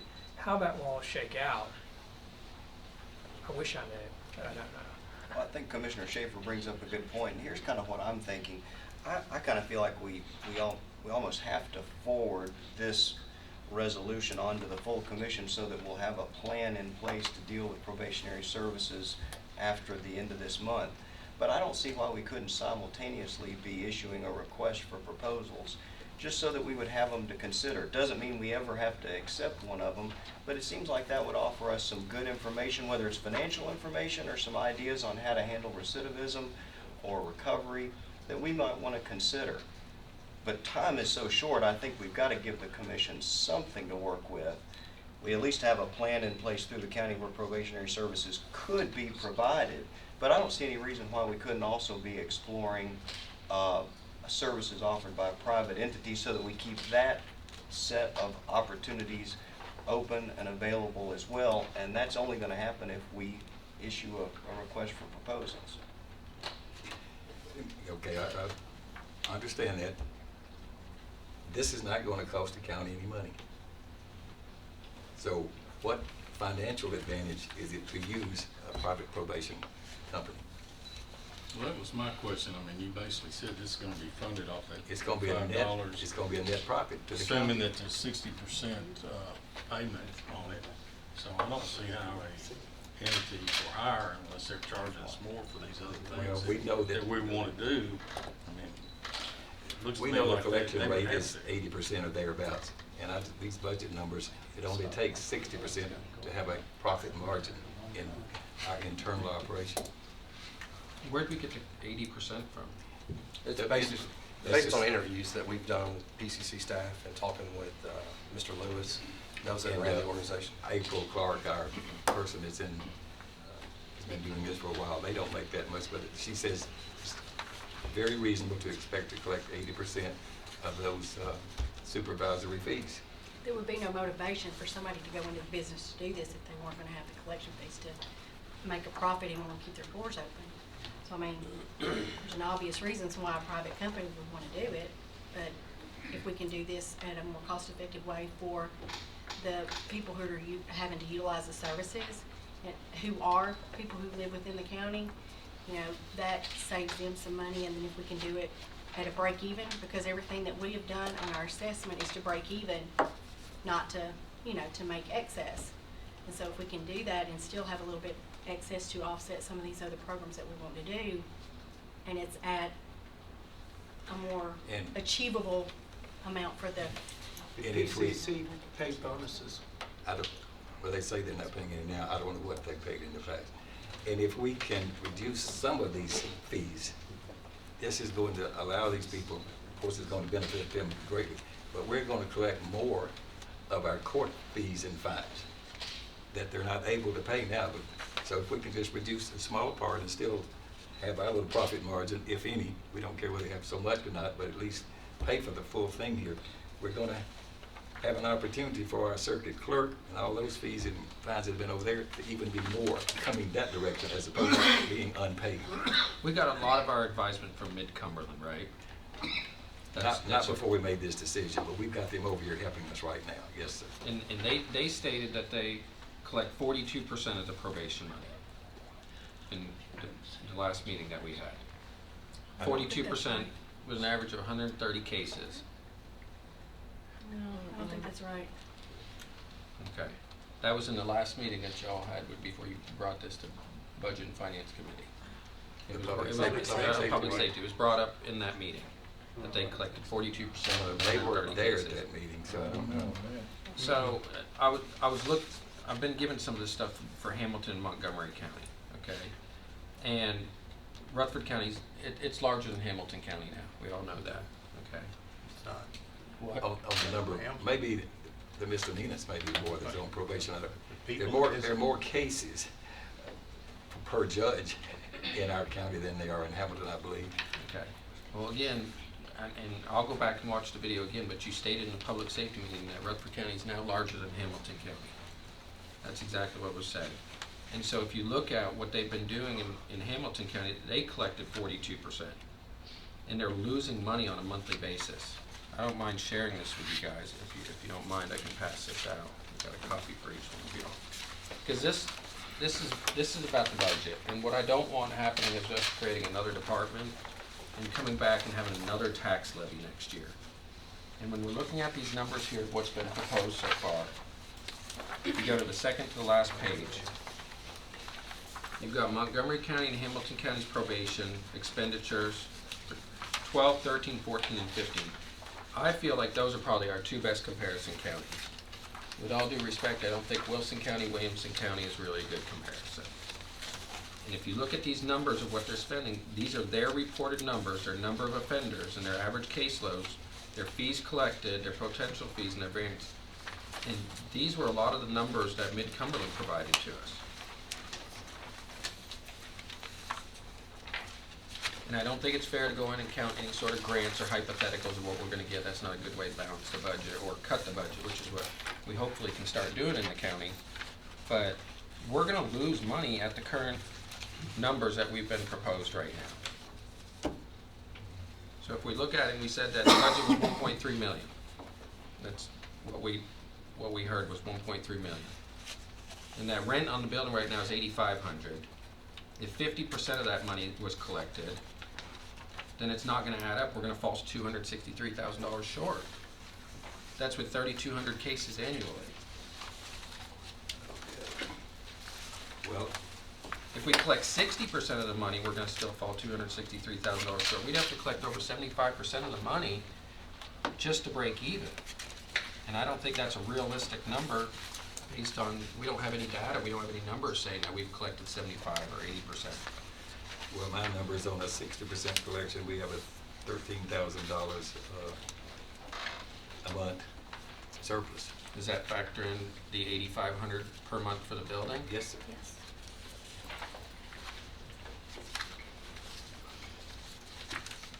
How long have we been farming this out, bidding this out since? I know it's been a long time. Since before all of us were here, before 2000. Somewhere in the 90s or 90s. something like that. And what did we do before? I mean, did we shut a department down? I mean, I think I hear a lot of people saying we don't need to be starting more government, another department, you know, and stuff. But personally, I'm ready to give this a try. But I don't know if you tell those employees that, hey, this department could get shut down at some point in time, the ones you're hiring, because nobody wants to send anybody home. But if we've got to do something between now and April 1st, and whether this thing run for 6 months, 6 years, or 60 years, I don't know. I mean, I'm ready personally to give it a shot. But I'm not ready to sit here and guarantee these positions will be there 5 years from now, or even 2 years from now. Yeah. With every election, we can't guarantee anything. Yeah, we can't guarantee anything, but we may all be gone in 2 more years. I don't know, we're having some of the same arguments. I've got a bad feeling we're gonna have next week in that room. And I don't wanna cut anybody off. We can sit here till midnight if we want, but there's 14 more commissioners that need to hear this exact same conversation. I just wish You know. a couple of weeks ago we could have put in that RFP when we discussed it, because that would have helped. I think it would have helped all of us out when we could have just said, well, we've entertained those other options. We've done our due diligence. We contacted, CTAS. And that way we can say, we've done our homework, here's what we've done. And it just feels like we went down one road and we're trying to go down at 100 miles per hour, and we're not looking at the rest like Commissioner Baum said. Well, I think we are looking at the rest. We're looking at potential lawsuit if we go back and pick up another outside The agency. county can get sued too. Well, exactly. The county's getting sued right now multiple Well, times. exactly, and I don't want it to happen again if it doesn't have to. Now, none of the counties we know about in Tennessee have been sued for this, for probation that they're providing, that I'm aware of. Of the in-house. In-house. We can ask for an RSP next week or next month or whenever. I think the mayor's done what he had to do to try and get something up and running. April 1st. And whether that's a permanent fix or a temporary fix, I think time will only tell. We can decide to take RFPs immediately and, or 3 months in, or whatever point in time. I don't think we had enough time to legally advertise the bids and just, write up the bids, and how much time would that have cost, and money, legal fees, writing up an RFP and it. We already going had through the all that stuff. RFP. We had it from Smyrna. We went and we obtained it. And we had it at the last meeting. And when we looked at the calendar, we were told we didn't have enough days to send it out. We've got even less time now. And we did. We had plenty of time to get it here to budget before we came here. I'll make a motion to approve the mayor's proposal. I'll second. Pete, Mr. Kerrigan. Mr. Baum, you look like you want to say something. Can I amend the motion by adding the request to send out prepare to send out a request for proposals? I'll second. You have an amendment, we now have an amendment on the floor, we'll have to vote on the amendment.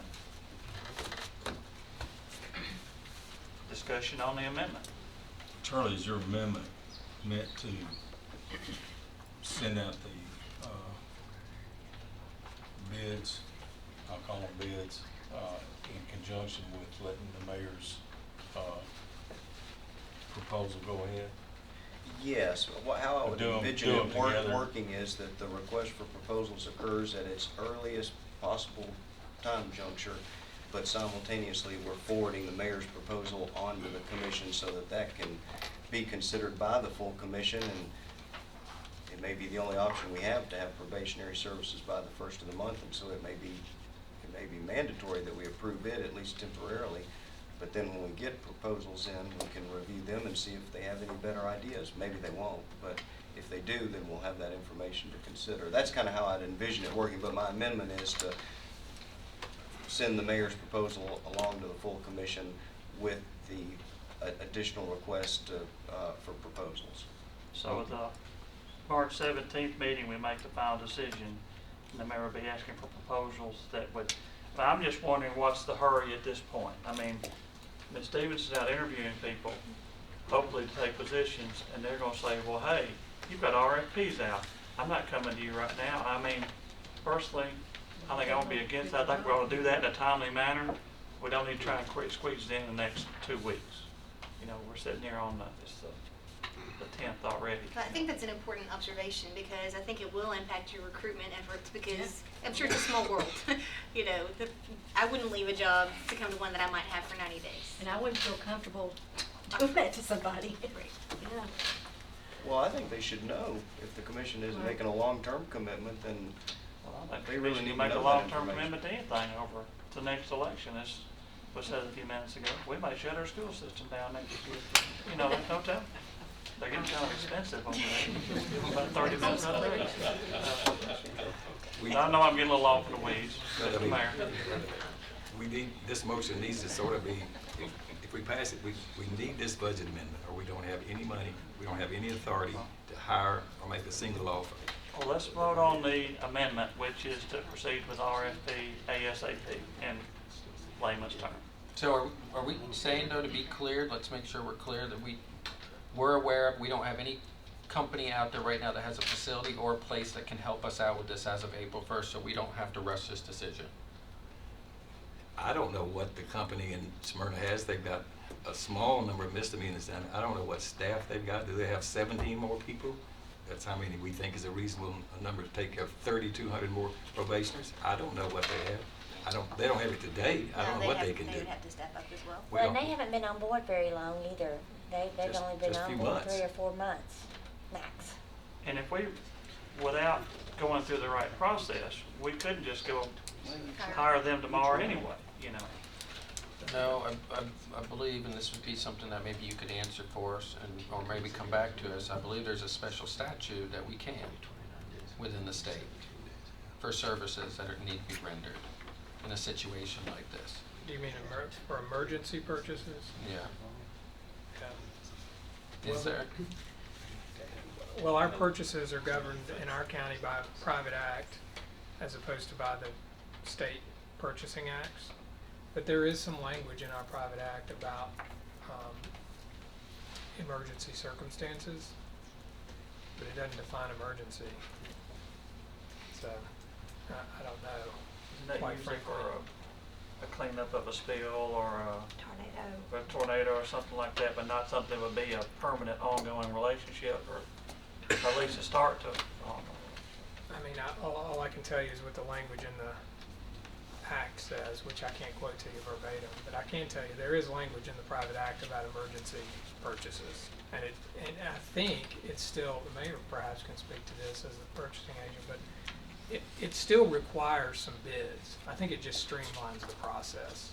But there's some language in there, and then my recollection is it doesn't define emergency, so there may be, I guess you could either argue that means it's unclear, or you could argue that means the county commission has the ability to determine if it's an emergency. The mayor has the ability to determine the emergency. I'm the purchasing agent by definition of that private act. We use it very, very stringently.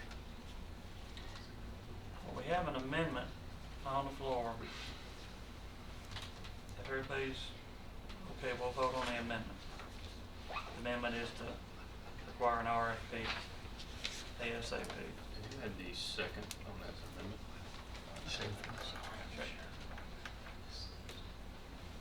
Call the roll. This is on the amendments. Commissioner Allen? No. Commissioner Baum? Yes. Commissioner Jernigan? No. Commissioner Kaplan? Yes. Commissioner P? No. Commissioner Schaefer? Yes. Commissioner Jordan? No. Fails 4-3. Okay, now we've got the original motion. Move this forward to the commission. Is there any other discussion on that motion?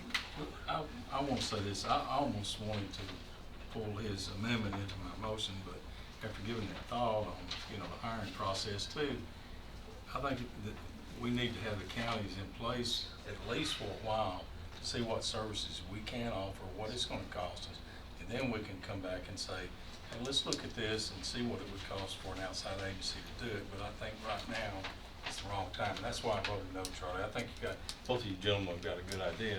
I just think, other than the fact that I'm worried about a potential future lawsuit, is the only reason I voted no on that. Well, and just I wanted you to agree. know. I think we should have done it. I just think the ship sailed. I think we're past that window of time to do it, and I think it hurts us more now to do it than it would help us. But because I function on high levels of information, I wish I had it, but I just don't know that it's a smart thing to do at this moment. Well, I would like to go on record and say three things. Number one, we had time to do the RFP at the last meeting. We had plenty of time. We provided the RFP. Number two, when you create a department and you hire people without doing due diligence, and we're going to move forward with this, and then we look back, we're not going to get rid of that entire department and dissipate it a year from now if we end up finding a better price. And number three, I would like to make sure that we notice that when this budget comes back around, Lord knows if I'm even going to be around, that people come back and ask for more money in this department. Remember this meeting, remember this night, and remember this budget. And Royal Child, you remember too. We have a motion to forward the mayor's recommendation to the full commission. Call the roll. Commissioner Allen? Aye. Commissioner Baum? Yes. Commissioner Jernigan? Yes. Commissioner Kaplan? No. Commissioner P? Yes. Commissioner Schaefer? Yes. Commissioner Jordan? Yes. All right, now let's take up the lease. We had a motion. Excuse me just one moment. When are we going to address The amendment. the budget amendment? It really wasn't contained therein in this motion. I'm sorry, I'll make the motion to approve this budget amendments. I kind of thought that was the I mayor's thought it was recommendation. part of it. Is that, okay, That's so what- just be sure We that took it, that's. that was the mayor's recommendation. That was the mayor's this- recommendation, was this lease budget amendment. Okay, excuse me, I'm sorry about that. I think we just He passed says- that. We did pass that. Okay, good, thank you. So we're gonna move back to where we were before on the lease, on the probation services. We had a motion earlier. I don't know if we want more discussion or we wanna bring that old motion back. I'm still good with it. Motion was to approve the $8,500 per month, month to month, and to be approved by the county attorney's office. And I had the motion to give the authority to negotiate a month-to-month lease not to exceed $8,500 a month. Commissioner Pease just made that motion again. Mr. Jernigan made a second. Any further discussion? Call the roll. Commissioner Allen? Aye. Commissioner Baum? Yes. Commissioner Jernigan? Yes. Commissioner Kaplan? No. Commissioner P? Yes. Commissioner Schaefer? Yes. Commissioner Jordan? Yes. All right. Authorization to apply for Bureau of Justice Assistant Grant for the Mayor's Office. Mr. King, I've got your name down for that too. This is for a $750,000 grant over 3 years with an expansion for 2 additional years to do just what we're doing here for county probation. We have to set the model that we're laying out here, and if we're successful and chosen, this would be a $750,000 award. Motion to approve. Thank you, Commissioner P. Second. Mr. Jernigan. Further discussion? There's no matching money. There are no matching funds. Yeah. Call the roll. Commissioner Allen? Yes. Commissioner Baum? Yes. Commissioner Jernigan? Yes. Commissioner Kaplan? Yes. Commissioner P? Yes. Commissioner Schaefer? Yes. Commissioner Jordan? Yes. We're gonna have to Thank you very much. Does that get us to the end of this task? We've got a general fund budget amendment for General Sessions Court. Thank you. If any of y'all want to talk about that, feel free to stay. They're professionals. Josh, Yes. do we need him to stay maybe for the general sessions? I mean, the private act is in there. I don't, You might stick around. might just hang around, please, Sure. on that.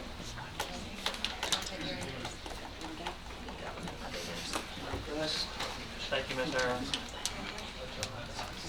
Okay, this request is to provide funding for the rest of the year for their office supplies, so it's requested to increase that by $1,500 and taking it out of their travel account, $1,500. So move. Thank you, Mr. Schaefer, Commissioner Jernigan. Let me see what's. Any further discussion? Call the roll. Commissioner Allen? Aye. Commissioner Baum? Yes. Commissioner Jernigan? Yes. Commissioner Kaplan? Yes. Commissioner P? Yes. Commissioner Schaefer? Yes. Commissioner Jordan? Yes. I'd like to point out that came out of their budget. This is not the money. Information on request by General Sessions judges for a additional judge. First, Judges, Yes. Mr. Farland, Mr. Gilly, Mr. Tidwell, well, Thank you. Thank you, sir. Mr. Chairman, maybe, I don't know, they presented this information, you really don't have copies of this, even on your iPad, I noticed, but they have some copies here, before public safety and before steering, as far as a little document they prepared that says why we think this is important, and they think this is the time to do this. So I think if this, only a few of you have heard this already, but if you want them to do this again, I think Mr. Tidwell will lead off. And I've got a couple of extra copies here of this document. And from our perspective, bringing this to you is bringing the information to you. Steering will be bringing this to the full commission. So you There's don't, really nothing to. you don't have to make a decision here, but if you want to hear why we think this is important, this is the right time to do it, that's what they're here to help you with. Mr. Tidwell, you know you were making a 20-minute presentation tonight? And Mike, he's a lot better than that. Feel free to cut it down to 5. As we say, the Cliff's Notes version of it. We have presented this There's one to copy of that. two prior, I guess, committees, if you will. And I will invite my fellow judges to jump in where they might. And so I'll kind of kick us off. This thought process, I guess, probably been going on for several years now, but it really came in earnest when we started looking into building this new building. And some of the studies that came back from Justice Planning indicated that from just their, not even coming to our court and seeing our dockets, but from their studies indicated that we were short one, maybe two sessions judges actually. And so the three of us started looking at this kind of in earnest. We knew we had big dockets, and we were there from, started at 8 and ended well after 4 on a lot of days. And so we started putting some numbers together. and I have a copy, we can share if anybody would like this. I know we didn't bring copies for everybody. I think y'all might be able to have one in. At the end of the day, Rutherford County, for whatever reason, and I suspect it's due to the growth that everybody here knows we've had, currently is third in the state in new filings per judge, behind Davidson County and Shelby County, ahead of Knox and Hamilton. And that does not include state citations to what I call trooper tickets. I have that docket on Fridays. But these are new cases, civil filings, these are criminal filings, probate filings, and so we're third in the state with 3 judges at about 10,354 new filings per judge per year. And I've got in this, if anyone wants it, be glad to show kind of a 5-year trend of how that's gone up. 2010, I'll give you an example, we were at about 8,700 new filings per judge, and that has just creeped up each and every year. I've put in this document in kind of an explanation. We have new criminal warrants, new civil warrants, new probate filings, trust point in VA, which is trust point. Judge Gilley can expand on that. It was civil judicial commitments out of trust point. Mental health. Mental health. VA docket is a fairly new docket that he's taken over. Judge McFarland now has the Veterans Court, which is growing, and we think by the end of the year there'll be 20 to 25 perhaps participants in that. And as mentioned earlier, really need for a mental health court in the county. There are an inordinate amount of folks over in the jail, quite frankly, that really need mental health help instead of sitting over in the jail at $63 a day. So when we looked at all this, it was pretty apparent that really our only option was to seek another judicial position. We have a pretrial release program that we have worked on earnestly that is really at the end of having that implemented, but we just simply don't have the time in the day, to be honest with you, to supervise that, to institute mental health court, to expand the Veterans Court. As it sits now, Judge McFarland has, I take over his docket when he does the Veterans Court, and we're just kind of borrowing time from each other. Judge Gilley been very gracious to, although he has a full plate, to take over a criminal docket on that we have driving on suspended license, which has been a great help. So that's, and it goes to the jail Monday mornings. And goes to the jail Monday mornings. So I go Friday mornings. 2 criminal 7:30. dockets. Y'all welcome to join me. Friday morning. I'll be if I'm summoned. So that's kind of where we're at, and we really started looking at, and I may be on that 5 minutes, but we started looking at quantifiable areas. The 8 to 4 is a fairly long day, and when we stay past 4, the clerks have to stay, transport stays, building security stays, our staff stays, and really we're looking at a lot of overtime. We're looking at not having right now the court space to really help some segments of the county that, to be honest with you, really need help. And I'm talking about mental health, expanding veterans.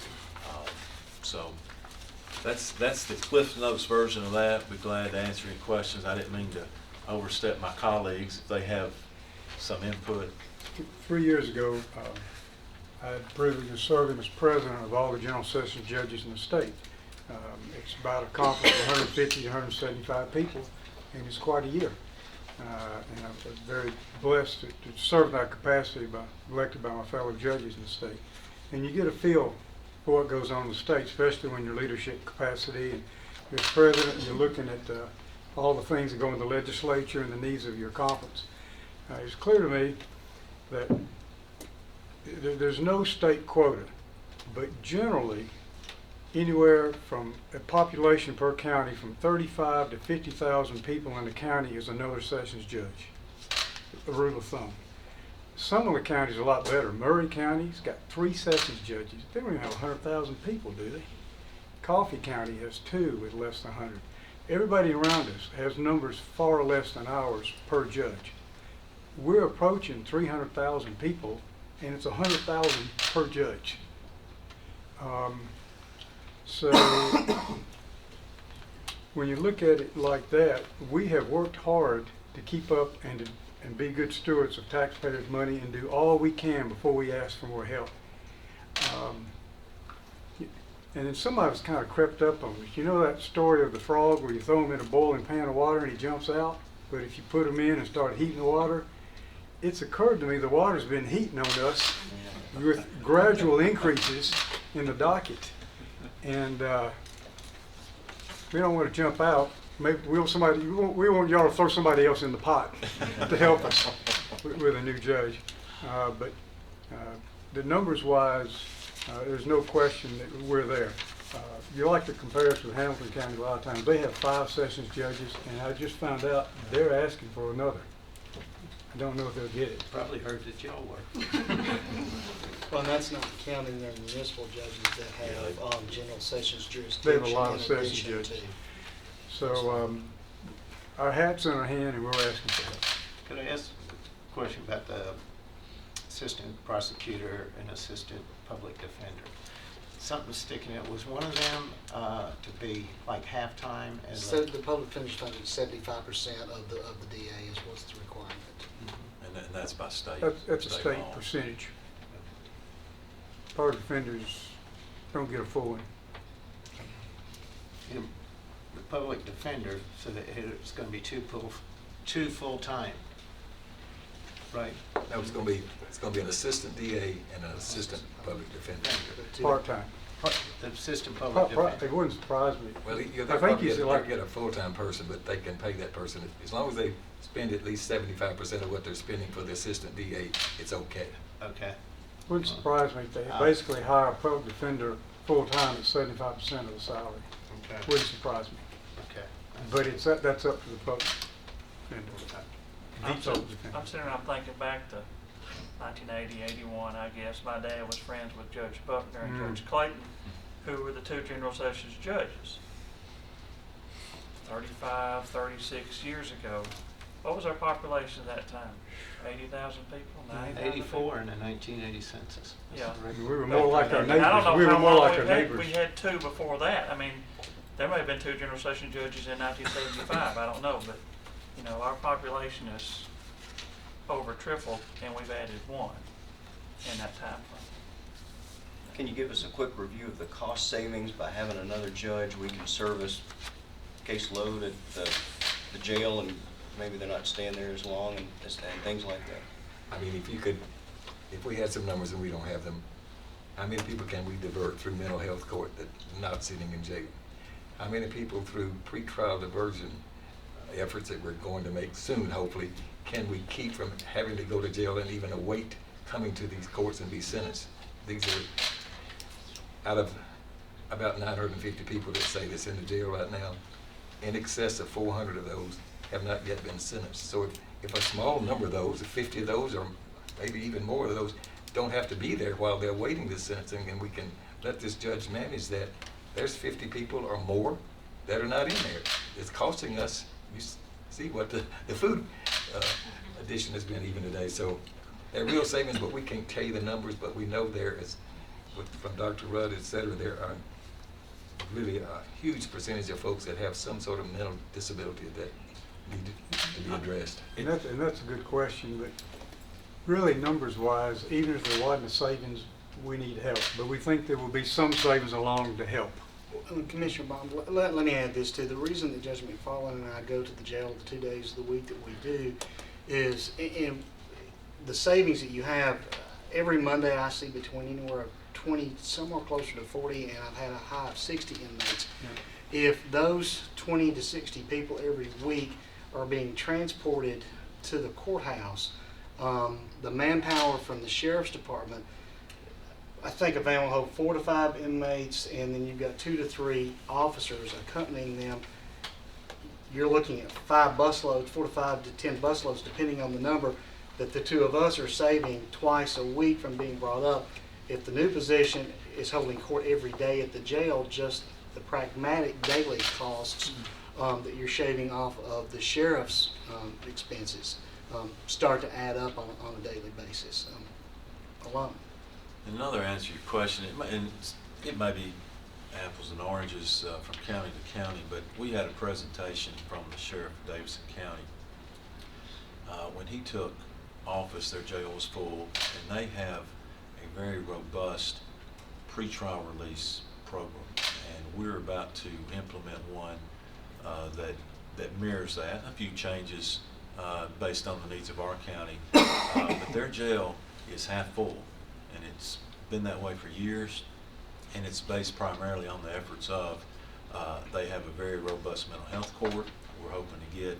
They have a very well used veterans court and the pretrial release program, and so really our goal is to get that number percentage-wise where theirs is. Now, does that happen? I don't know. It's certainly not going to be in the first month, but really the goal is in the next year or two to look back and say, wow, you know, with these added services, these added, if you will, programs, you know, the jail population has really gone down.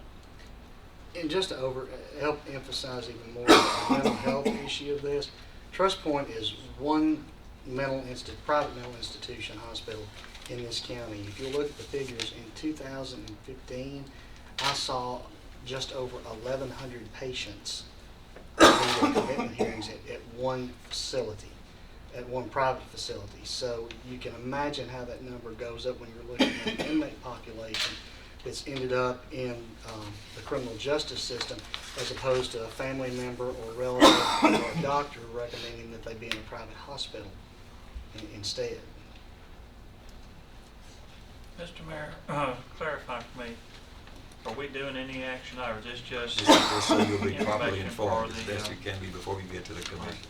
And we provide what we And think. you can the see about how much cost. it's going to cost us, about $500,000. We don't need any action right now, but I mean, if it moves through, we'll just put it in next year's budget.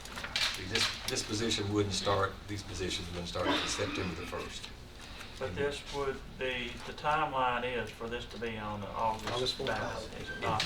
Because I'm already getting calls from friends and neighbors of people who want to be the judge, who want to be appointed by the commission, and I want to do everything I can possibly do to make sure that the citizens out there elect this judge.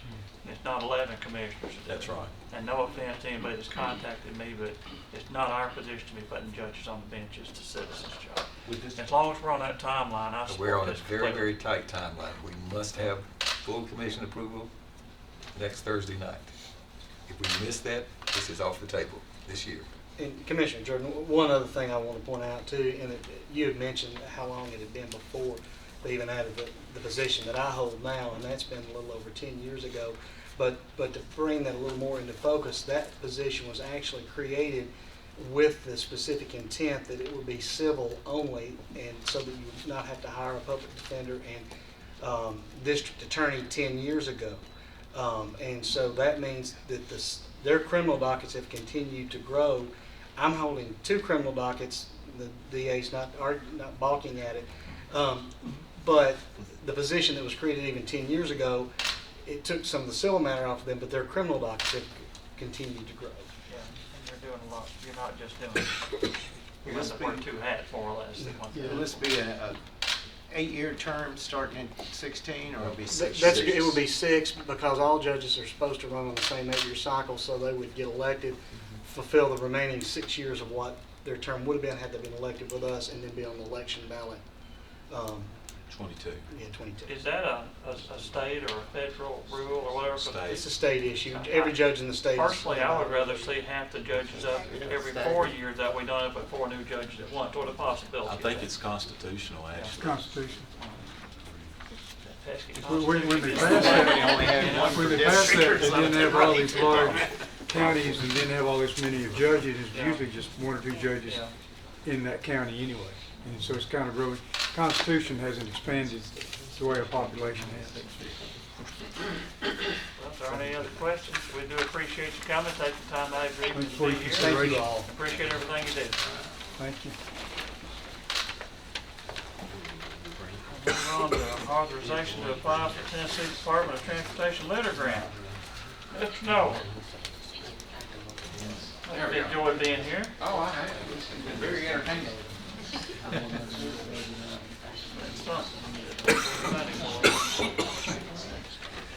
This litter grant is what we use to help fund one of our budgets, actually. The sanitation education budget, I think it was roughly $145,000 that we proposed for next year. This litter grant is $95,100, and it covers part of the education cost and a lot of the other things as well. So, and we get this every year. Motion approved. Second. Okay, thank you, Mr. Jernigan. Second, Commissioner Peake. All right. Any discussion, questions? Call the roll. Commissioner Allen? Commissioner Baum? Commissioner Jernigan? Yeah. Commissioner Kaplan? Yes. Commissioner Peake? Yes. Commissioner Schaefer? Commissioner Jordan? Yes. Motion passes. Solid waste budget amendment and transfer. What we're requesting tonight is to come out of fund balance, our solid waste fund balance for a $200,000 total. $100,000 would be to help fund a new leachate collection system, get it started. It won't fund it completely, but at least get it started so we'd have a better collection of leachate and gas issues. And the other $100,000 is to pay for the hauling, treating, and disposal of the leachate. We've been trying to haul that ourselves with our own truck and our own tank. We can, if we send a truck out there, we can get a little over 12,000 gallons a day. And we've not been able to keep up with it, so we've got a private contractor in there, and they're hauling in the neighborhood of 30,000 gallons a day, and taking it to Nashville and treating it. The other part of it is if you figure our operational cost, it costs us about 7 cents a gallon to haul that. We're paying them 12 cents a gallon, so it's not a big difference, and it's actually going for treatment as well. I may be wading off into something I don't know a whole lot about, but I know that next door, Republic Services Ally, whatever their name is this week, they've got a line straight to the city. Is there any chance of us tapping into their line? There, yes and no. Originally, when that line was installed, there's an easement across their property that comes over to ours, but that main is at capacity, so the city of Murfreesboro really doesn't want us to tap into that. But we pick up their garbage at their schools and all, do we not? What should we do? Just a little side note there. But I think we did send some initially over there by When way we- of truck. Yeah, when we haul it ourselves, we haul it direct to the wastewater treatment plant, and we dump the same location that the porta potty trucks dump in. Our leachate from this location is very mild and doesn't even have to be pre-treated. But the reason we pump and dump in that location is that runs through a grinder, just in case we're sucking up sediment or anything else, it won't clog their lines. But they have never sent us a bill.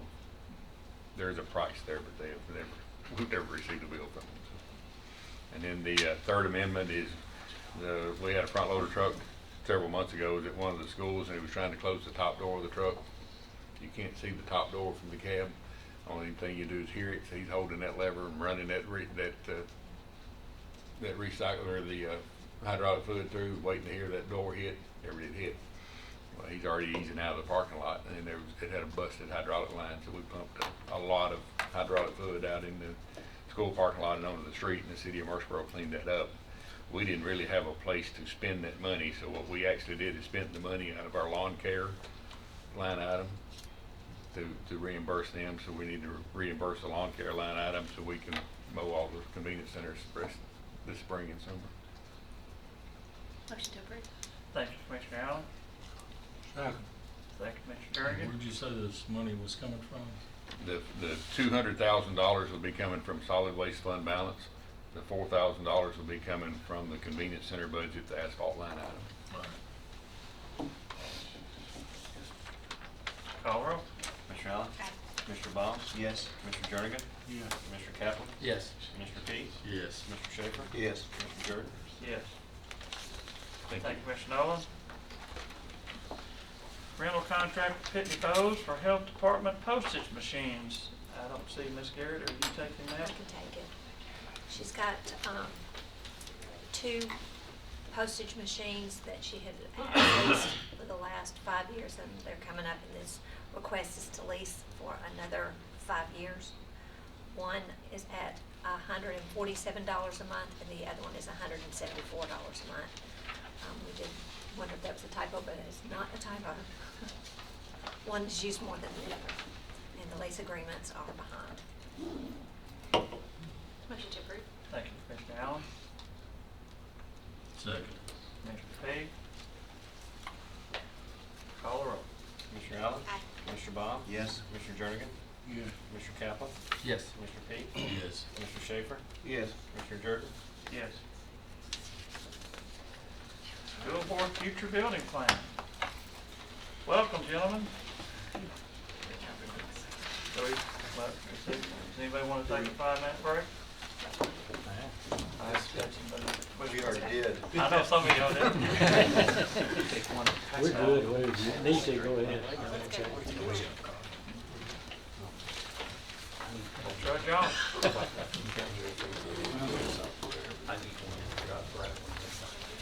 Okay, of course, what we're seeking tonight, you have a copy of a 5-year building plan. At the commission meeting, we gave you several documents that was our basis for the building plan. I've only copied one of those tonight. This one is the growth model. The green bars are projections, the blue ones are where we've been for the last several years. And you can see the trend has just been really, really consistent. We projected out at 2.6 to 2.8% per year growth. The growth this year happens to be 2.9 to 3%. So this is conservative to that number. The other thing, I guess, taking a look at is why did you choose to put buildings in the Smyrna Laverne area? Why is this kind of a priority on your building program now?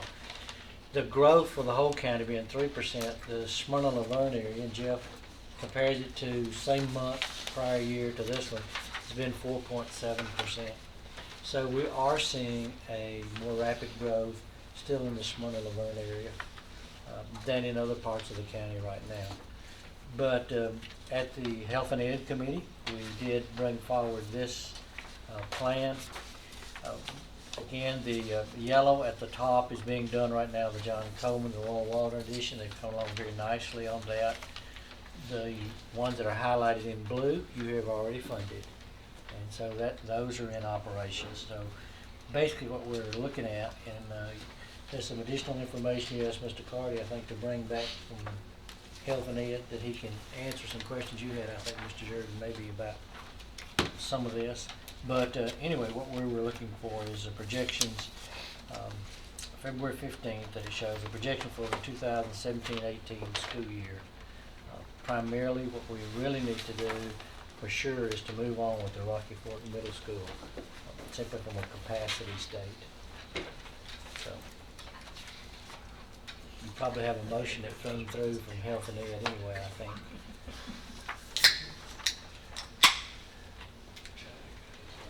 No thanks, Mac, I didn't care for him.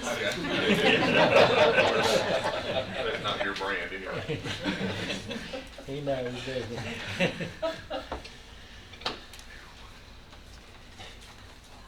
I'm sorry to interrupt. No, you're fine. You're fine. Do you want, would you want him, Mr. Carter, to follow up on any of that, some of the questions that were asked, maybe with Health and Ed, or? For myself, I've seen all this 2 months in a row. I know. Mr. Allen's seen a lot of this, of course. Well, you were gonna walk us through the additional borrowings that are gonna come later in the year, the different timing of additional funds you're gonna be needing. I have a building It's plan. That's on their iPad. It's on their That iPad. is on their So it's been iPad. it's on your iPad. You want a paper copy? Put that in.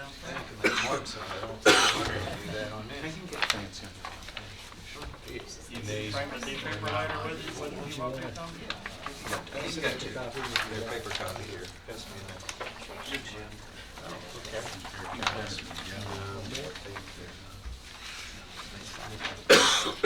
This is for you.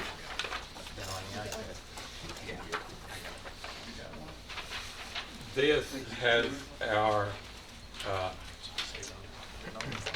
entire building plan on it. And the one that you've received that Mr. Odom just went over. And of course, right now, we're asking for the Smyrna Middle School design, the Smyrna Middle School site, for the Smyrna Middle School total and the Rocky Fork construction, and the David Urey design. That's what we was approved, I believe, at Health and Ed. But if you look at this paper, you can go down through February 16 for the projects that are on this building plan. We'd need $971,000. June 16th, we'd need $18 million. June of 2016, we'd need $18,538,000. December, we get into the Rocky Fork Middle, and this is to finish up the following year to be ready with half of the construction and the fixtures and equipment. We're talking about $17,539,000 with Smyrna Middle School construction. Half of that starting is $4.475 million. And then the Rockville High School design, which is $1.442 million. That totals to $23,456,000. So if you go all the way down this and look at those projects, this could possibly be broken down into a little bit smaller monthly, because I just went through and broke the schools, the major construction projects, down to half the cost at the beginning, and then at the end of the year, half the cost to fund that following year until we get it finished. But this is a total of $270,774,259 through December 2020. That's the total funding that we would need. We feel very serious about the amount of seats that we're going to need. We believe we're going to need this entire sheet. I would also like to say that the Laverne and Smyrna High School bleachers and restroom stuff not on this list.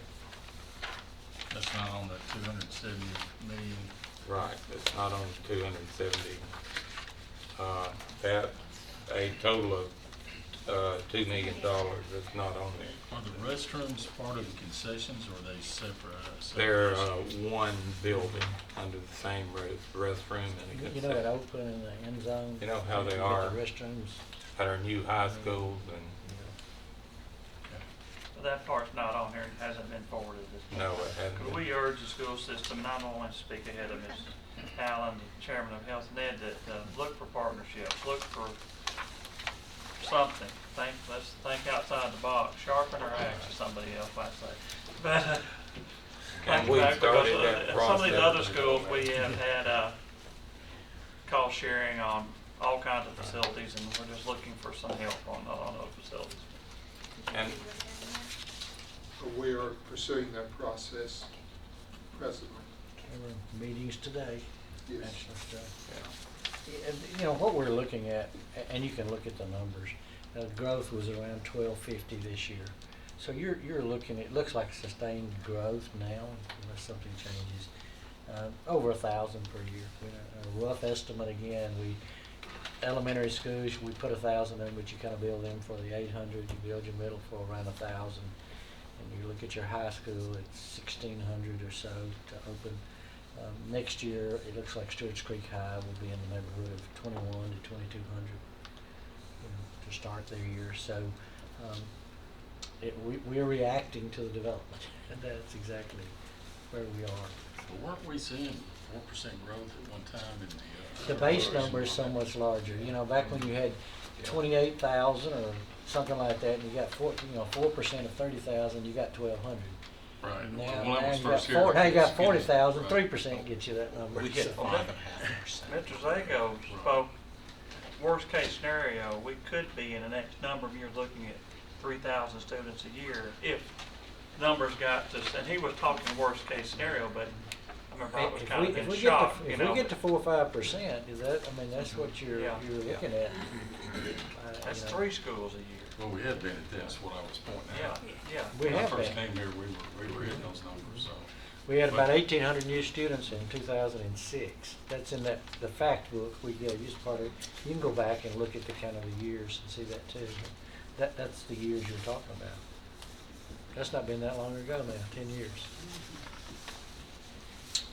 So are these numbers the same as this sheet? Looks like it's mapped Those out. are a little different. Okay. Those are a little different. Those will be the same number as this sheet. Okay. So what's this one? That layers the amount that we would need to share with the city of Murfreesboro. So that 270 grows, I think, 290. Yeah, 290, okay, 578, 575. We're looking at least one school a year from now on out, and it could depend on growth. We could be looking at 2 years down, 2 schools a year down the road. And you did at Whitworth and Oakland Middle, if you remember, Whitworth, Buchanan, Oakland Middle, that was a 2-year, 2 schools in one year. Well, what have we heard from the state? Are they gonna get it consideration back to these high growth counties? Which we They are didn't change their mind at all. I mean, it was $10 million, $25 million a few years ago. It's $10 million, and the budget for next year is still $10 million to be shared. Our guesstimates now, you really don't know until June, and everybody wraps up because they take that one pie of 10 million, divide it based upon percentages, not on student numbers, but on percentages. Last year we received $0. This year our estimate is somewhere around 2,800,000, 2 something. Yeah, our maybe. first installment was $1,440,000, but that means nothing for what your second installment will be. Let me And say we may this. not know that number.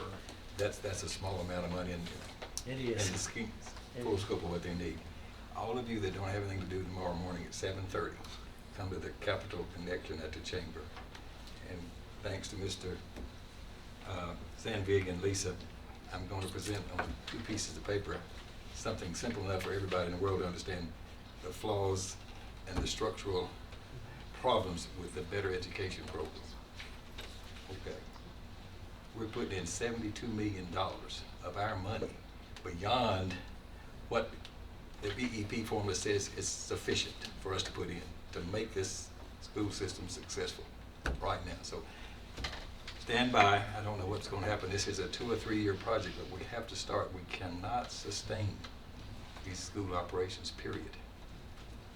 At 3% growth, much less more. And we've got $290 million new debt over the next less than 5 years, and that doesn't operate those And schools. I'm just talking Building about, them's the easy part. I'm just talking about operation. There is not a penny coming through the BEP to fund any of the capital cost. But it's easy enough to build them. The hard part is Yeah, the but it's still, millions upon millions of but dollars we every got year. $35 million a year for debt service on schools. That's not a penny being funded by the BEP formula from the state. And right now, the General Assembly, there was a state rep I saw earlier this week, and they postponed it to go to committee next week, is wanting that the generals, to pass a constitutional amendment that the General Assembly is the one that has the right for all school funding and all decisions, and leaving the judicial system out of it, so they don't. And I know that, and one of our people in the General Assembly told me that they're worried about getting sued from more counties and school districts like they did Small last school, year. that small schools lawsuit. I do know that group is meeting again. Well, that does us So a lot I of don't good. know. Well, I guess besides all of the heartburn, $290 million over the next less than 5 years. But all we're asking for tonight's 40-some million. Yeah, we do need a motion, I would think, or some action on the resolution to move that forward to the commission, do we not? On the $41 million. On the 41 million, just 41,520,000. Yes, that's what Education Committee forwarded Yeah. to you. Well, I supported buying the land and doing the site construction out there in Rocky Fork, so I'll make the motion that we approve the school and whatever goes along with it on your list, the 41 million something. Do you want to talk to us at all about the debt that's being retired? We can. Do you want to talk about that now, or if you do your? Well, I just didn't know if that was gonna help influence the next vote, so. Whatever you wish. I mean, just the scary, I mean, just some points. So that when you see me bringing, resolutions to borrow money, it will be more than 41,523. Okay, the estimate, and that's what you have on this front sheet that's yellow. Yeah, it ends up being 43,805. Okay, For the sharing. for the sharing.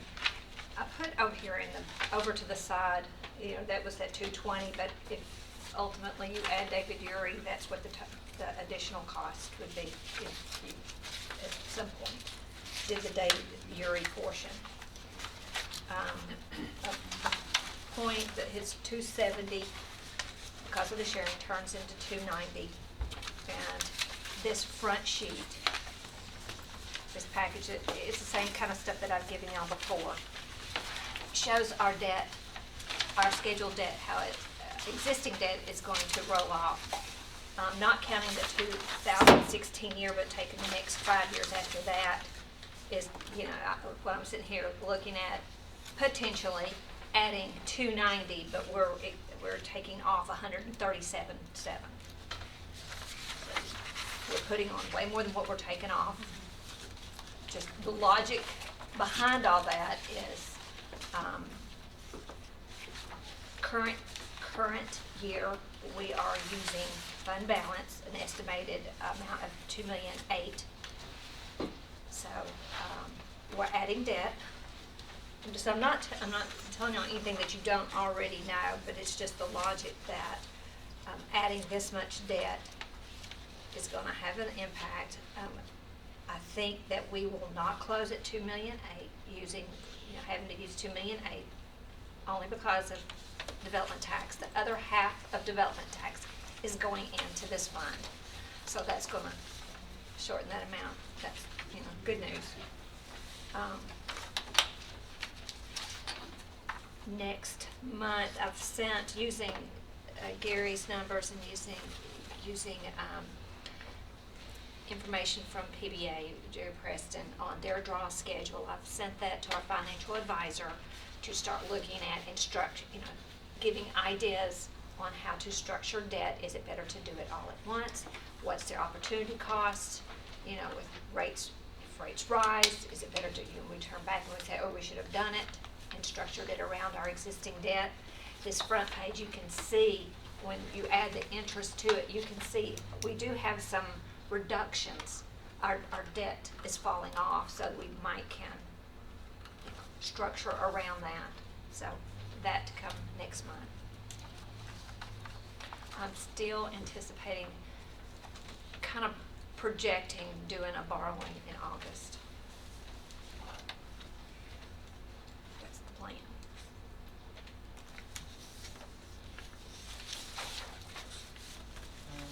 When it all boils down to, we've got to put kids somewhere.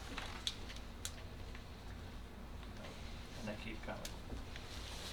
Ms. Nolan, can you We gotta remind be able to us what play. our ability is to raise the development tax? Isn't it capped, our ability to raise that? It's private, but here's the piece that I'm not sure on the County Powers Act has some impact on what we can do, I think. That County Powers Act basically said we can't do anything development tax wise except we got what we got in place. Can't raise I think that's, There was a window about 10%? 10 years ago, we could have gone to a square footage model, But we but chose we not- didn't do that window, and that window, was But 10 in years no ago. more than 10% you can raise it, I so don't by know. 17, I need, 15. actually, I need to read that statute again. After 4 years of that, Yeah. per chapter 1101, something happened if you had growth exceeding such and such. So I need to go find out what actually that might say, okay? I want to research that by commission if you get a chance. You got anything else to do next week? Just because Okay. part of this is we feel I like can we're do building that. It won't schools take but about because 10 we're minutes. growing and Yeah. we wonder whether growth pays for itself. Yeah. And development tax is one way to. I think it's been documented many, many times, growth does not pay for No, itself. it doesn't. Well, the The reason we average did, house is paying $1,400 a year of property tax to the county, and they've got an average, and the county share for one student's About 3,200. 3,200. I don't know what the percentage per household is, but it used to be a little over one, maybe a little under one now, but still, if it's one, we're losing $1,800 a year per house. If you don't factor in anything besides just education. And if they pay $1,500, that'll help us out that first year, and that's gone. he was talking about the window that we had to change the development tax rules. Yeah, we had that option, but it would have been less than what we're making now on current development tax. And we would have been locked into that from now on, so the way I understood it at that time. I think there is a growing interest, though, in the Rutherford County developers to cooperate with the school system and to look for some creative ways to, take on a bigger burden of supporting the schools and buying property and those types of things. We've had some meetings recently with some developers, so we're researching that right now to see if they can help us out some. Mr. Blair, you might could hit him up to help fund some stadium improvements if nothing else. Yes, sir, Mr. Chairman. If you go back on this development tax, prior to 2008, we had years 6 million, 7 million, $8 million. It fell to $1 million. We're back up. We're probably gonna make 4 million this year. I mean, we made a lot of progress coming back, but back before then, it went a lot more. We just But had on so a much more. $1 million a year, we weren't gaining 1,500 students or 1,400 students those years either, so That's right. it's, So we were gaining a bit yeah. more. Yeah. 700. Would you have a motion to approve this Yes, we do. recommendation from Health Net and forward on to the commission? We've got a motion and a second on the floor. Hate to rush anybody, but I'm getting tired myself. Call the roll. Mr. Allen? Aye. Mr. Bond? Yes. Mr. Jernigan? Yes. Mr. Kaplan? Yes. Mr. Peak? Yes. Mr. Schaefer? Yes. Mr. Jordan? Yes. Thank you, gentlemen. We'll see you next week at the Board Commission. Fee schedule for Eagleville Field inspection for building codes. Mr. Jones. You were saying about the state gets together and do that. I'll invite you to the next one. Mr. Chairman, Well, have a resolution for your consideration tonight for Eagleville's building inspections. In 1994, we started inspecting construction in Eagleville's jurisdiction with certified building inspectors at $15 per inspection. In 2001, the fee was raised to $25 per inspection. So it is still in this resolution at $25 that we have in place right now. Tonight, we're asking for a resolution with a modified fee chart, and it would cover also commercial plans reviews and single-family dwellings in the jurisdiction of Eagleville, and help us with our revenues also. Is this similar to what we're charging our own residents out in the county? It's very close. I went to several jurisdictions that have flat fees, and in the state of Tennessee. This is a pretty average fee schedule. We don't actually charge our people these inspector fees. He collects a building permit on residential construction, which includes how many inspections? It would be a minimum of 4 Minimum of 4, per so house. it's built into our building permit. So Eagleville sells a building Eag- permit, but we do, so we bill Eagleville for this directly. Yeah, They that's come correct. on a Eagleville case City is responsible for issuing the permit, and then they collect that fee, and then we charge them to inspect. And they're okay with this. Yes, we did meet several times with the city manager, Mr. Ellard. And the night that I took it to Public Works, I confirmed it with him that he was okay with it. Wish you the other committee. Is that covered? Is that covered all our costs? Motion. If we could get a second or not. Second, Mr. Commissioner Baum. Sorry. Okay. I think it's very reasonable for our neighboring jurisdiction to do their inspections with certified inspectors and also pay for our trips and our time. And those are Rutherford County citizens, Rutherford County taxpayers anyway. Eagleville tax too. We have a motion and a second to approve. Call the roll. Commissioner Allen? Aye. Commissioner Baum? Yes. Commissioner Jernigan? Yes. Commissioner Kaplan? Yes. Commissioner P? Yes. Commissioner Schaefer? Yes. Commissioner Jordan? Yes. Thank you, Mr. Thank Jones. you. Agreement with Public Building Authority to construct judicial center. Mr. Mayor. Okay, this is sort of a technical correction, or something we should have done about a month ago, quite honestly. But we, when we gave the PBA the authority to start this project and work on our behalf, we only authorized them to go through the design piece, and we gave them $5 million to do the design piece. We had this document that's on your iPad there that we had prepared back then, but we couldn't execute it because we didn't have any authority really to go forward with the construction. So this document simply is now making it official that the PBA, their arrangement with us and their authority has been extended past design to overseeing the construction. So we need this document in place for them to continue this journey with us and overseeing all the construction costs that are going to be engaged here. Motion to approve. Thank you, Commissioner Payne. Second. Commissioner Allen.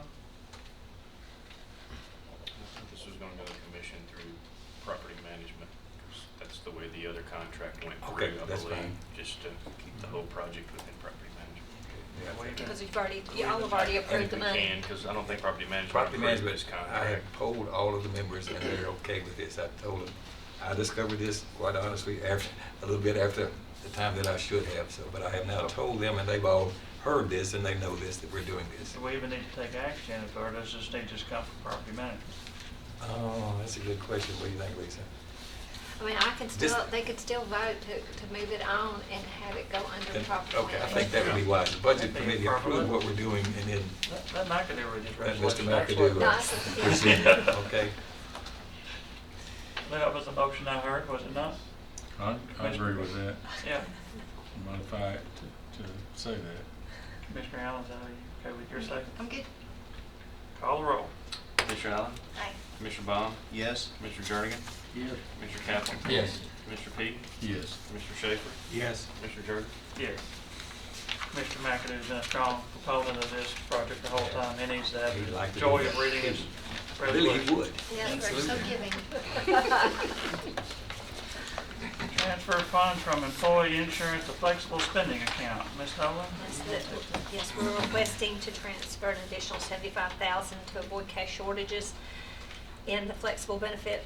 This is the monies that are taken from employees' checks to pay unreimbursed medical and daycare.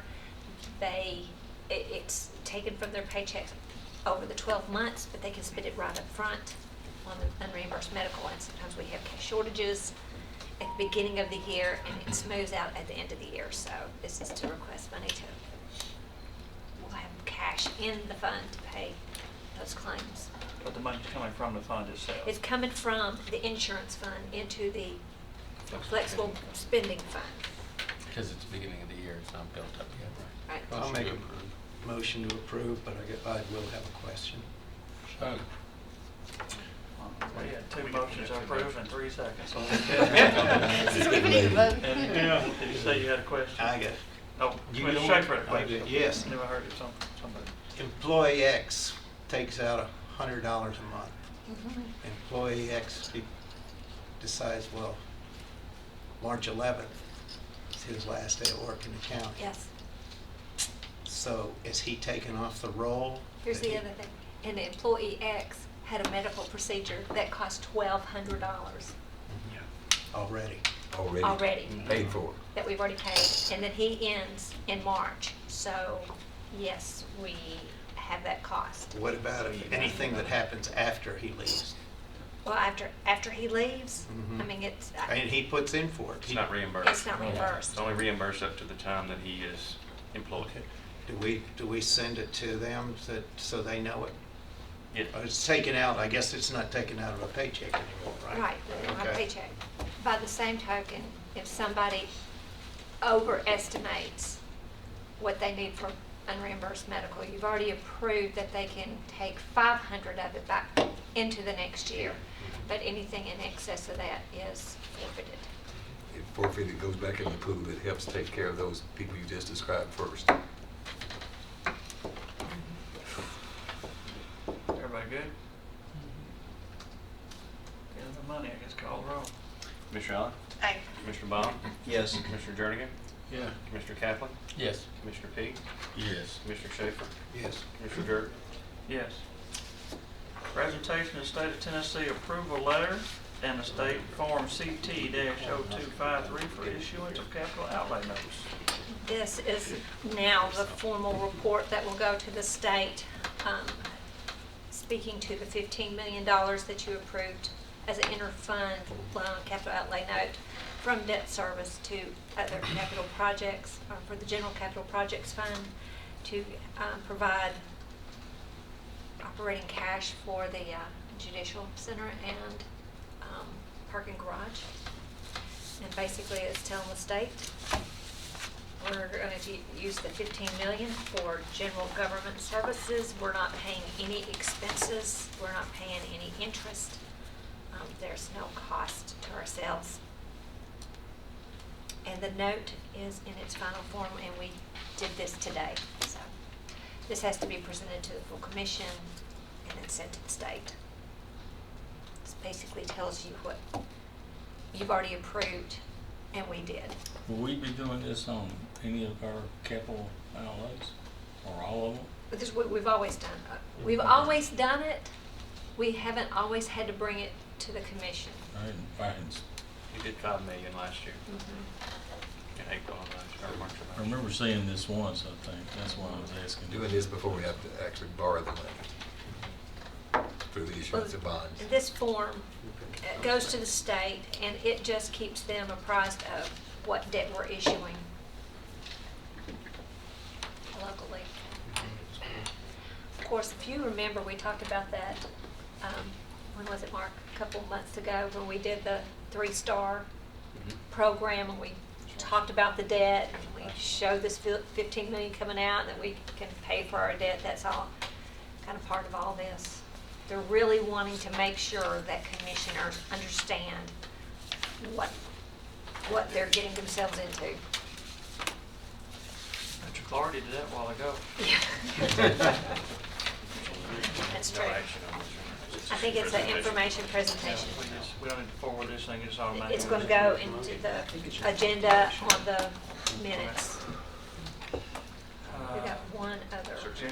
General fund budget amendment for circuit court clerk. Yes. I'll handle that. I am. She's needing additional money in office supplies, so she's requesting to pull that money from office equipment, $7,000 to go to her office supplies. $7,000. Move to approve. Thank you, Commissioner Jernigan. Second. Commissioner Baum. What's going on with your software? Any updates? What's the The question? software. Their software. Yeah, for software situation. But there's no action. I And mean, are they still using the old system? Yeah, we're on the old system completely. Okay. I want to tell you, there's the beginnings of some movement to actually evaluate some other alternatives. That, but they haven't actually happened, but it's in the discovery process. Will that be the same system they're using when we set up probation to collect the fees? No, that probation system down, that probation system that they're using is actually was created by the same firm that the system we're using in the clerk's office, but it's not the same system. And two, there's two kind of software systems that you're talking about. One is the collection of fees and fines. Right. One is case management. Okay. Yeah, so that's the case management. She doesn't have that system over there. Who's leading the effort on the? It's a team effort. Mrs. Harrell, our OIT department, and others, so she's engaging everyone to participate with her. Well, back to the amendment we've got. We kind of got off subject a little bit there, same department, of course, but call the roll. Commissioner Allen? Aye. Commissioner Bond? Yes. Commissioner Jernigan? Yes. Commissioner Kaplan? Yes. Commissioner Peak? Yes. Commissioner Schaefer? Yes. Commissioner Jordan? Yes. I've got nothing under other business. Yeah, one thing, ham breakfast this Saturday, 6 to 10 o'clock at Laverne Rescue Squad on Gamble Lane, right off the old Nashville Highway, right behind the Civic Auditorium. Good ham, good salty ham. The mayor mentioned the Capital Connection breakfast. Now, the email I got on it said reservations only, not just to show up this time, so I don't know if that's so or not. Well, I actually just did it on my phone, so yeah, you can still make reservations. I don't, most people, I don't know where they make, just show up. I think you're just doing it to make sure that they They have, got plenty of room to stand up if you not want to sit there. probably to make sure they have Where is enough. this at? We like a chamber, we've got the school board there coming, some of them, and a few commissioners would help us, we just want to show a I registered unity of support. Nothing else, we are adjourned.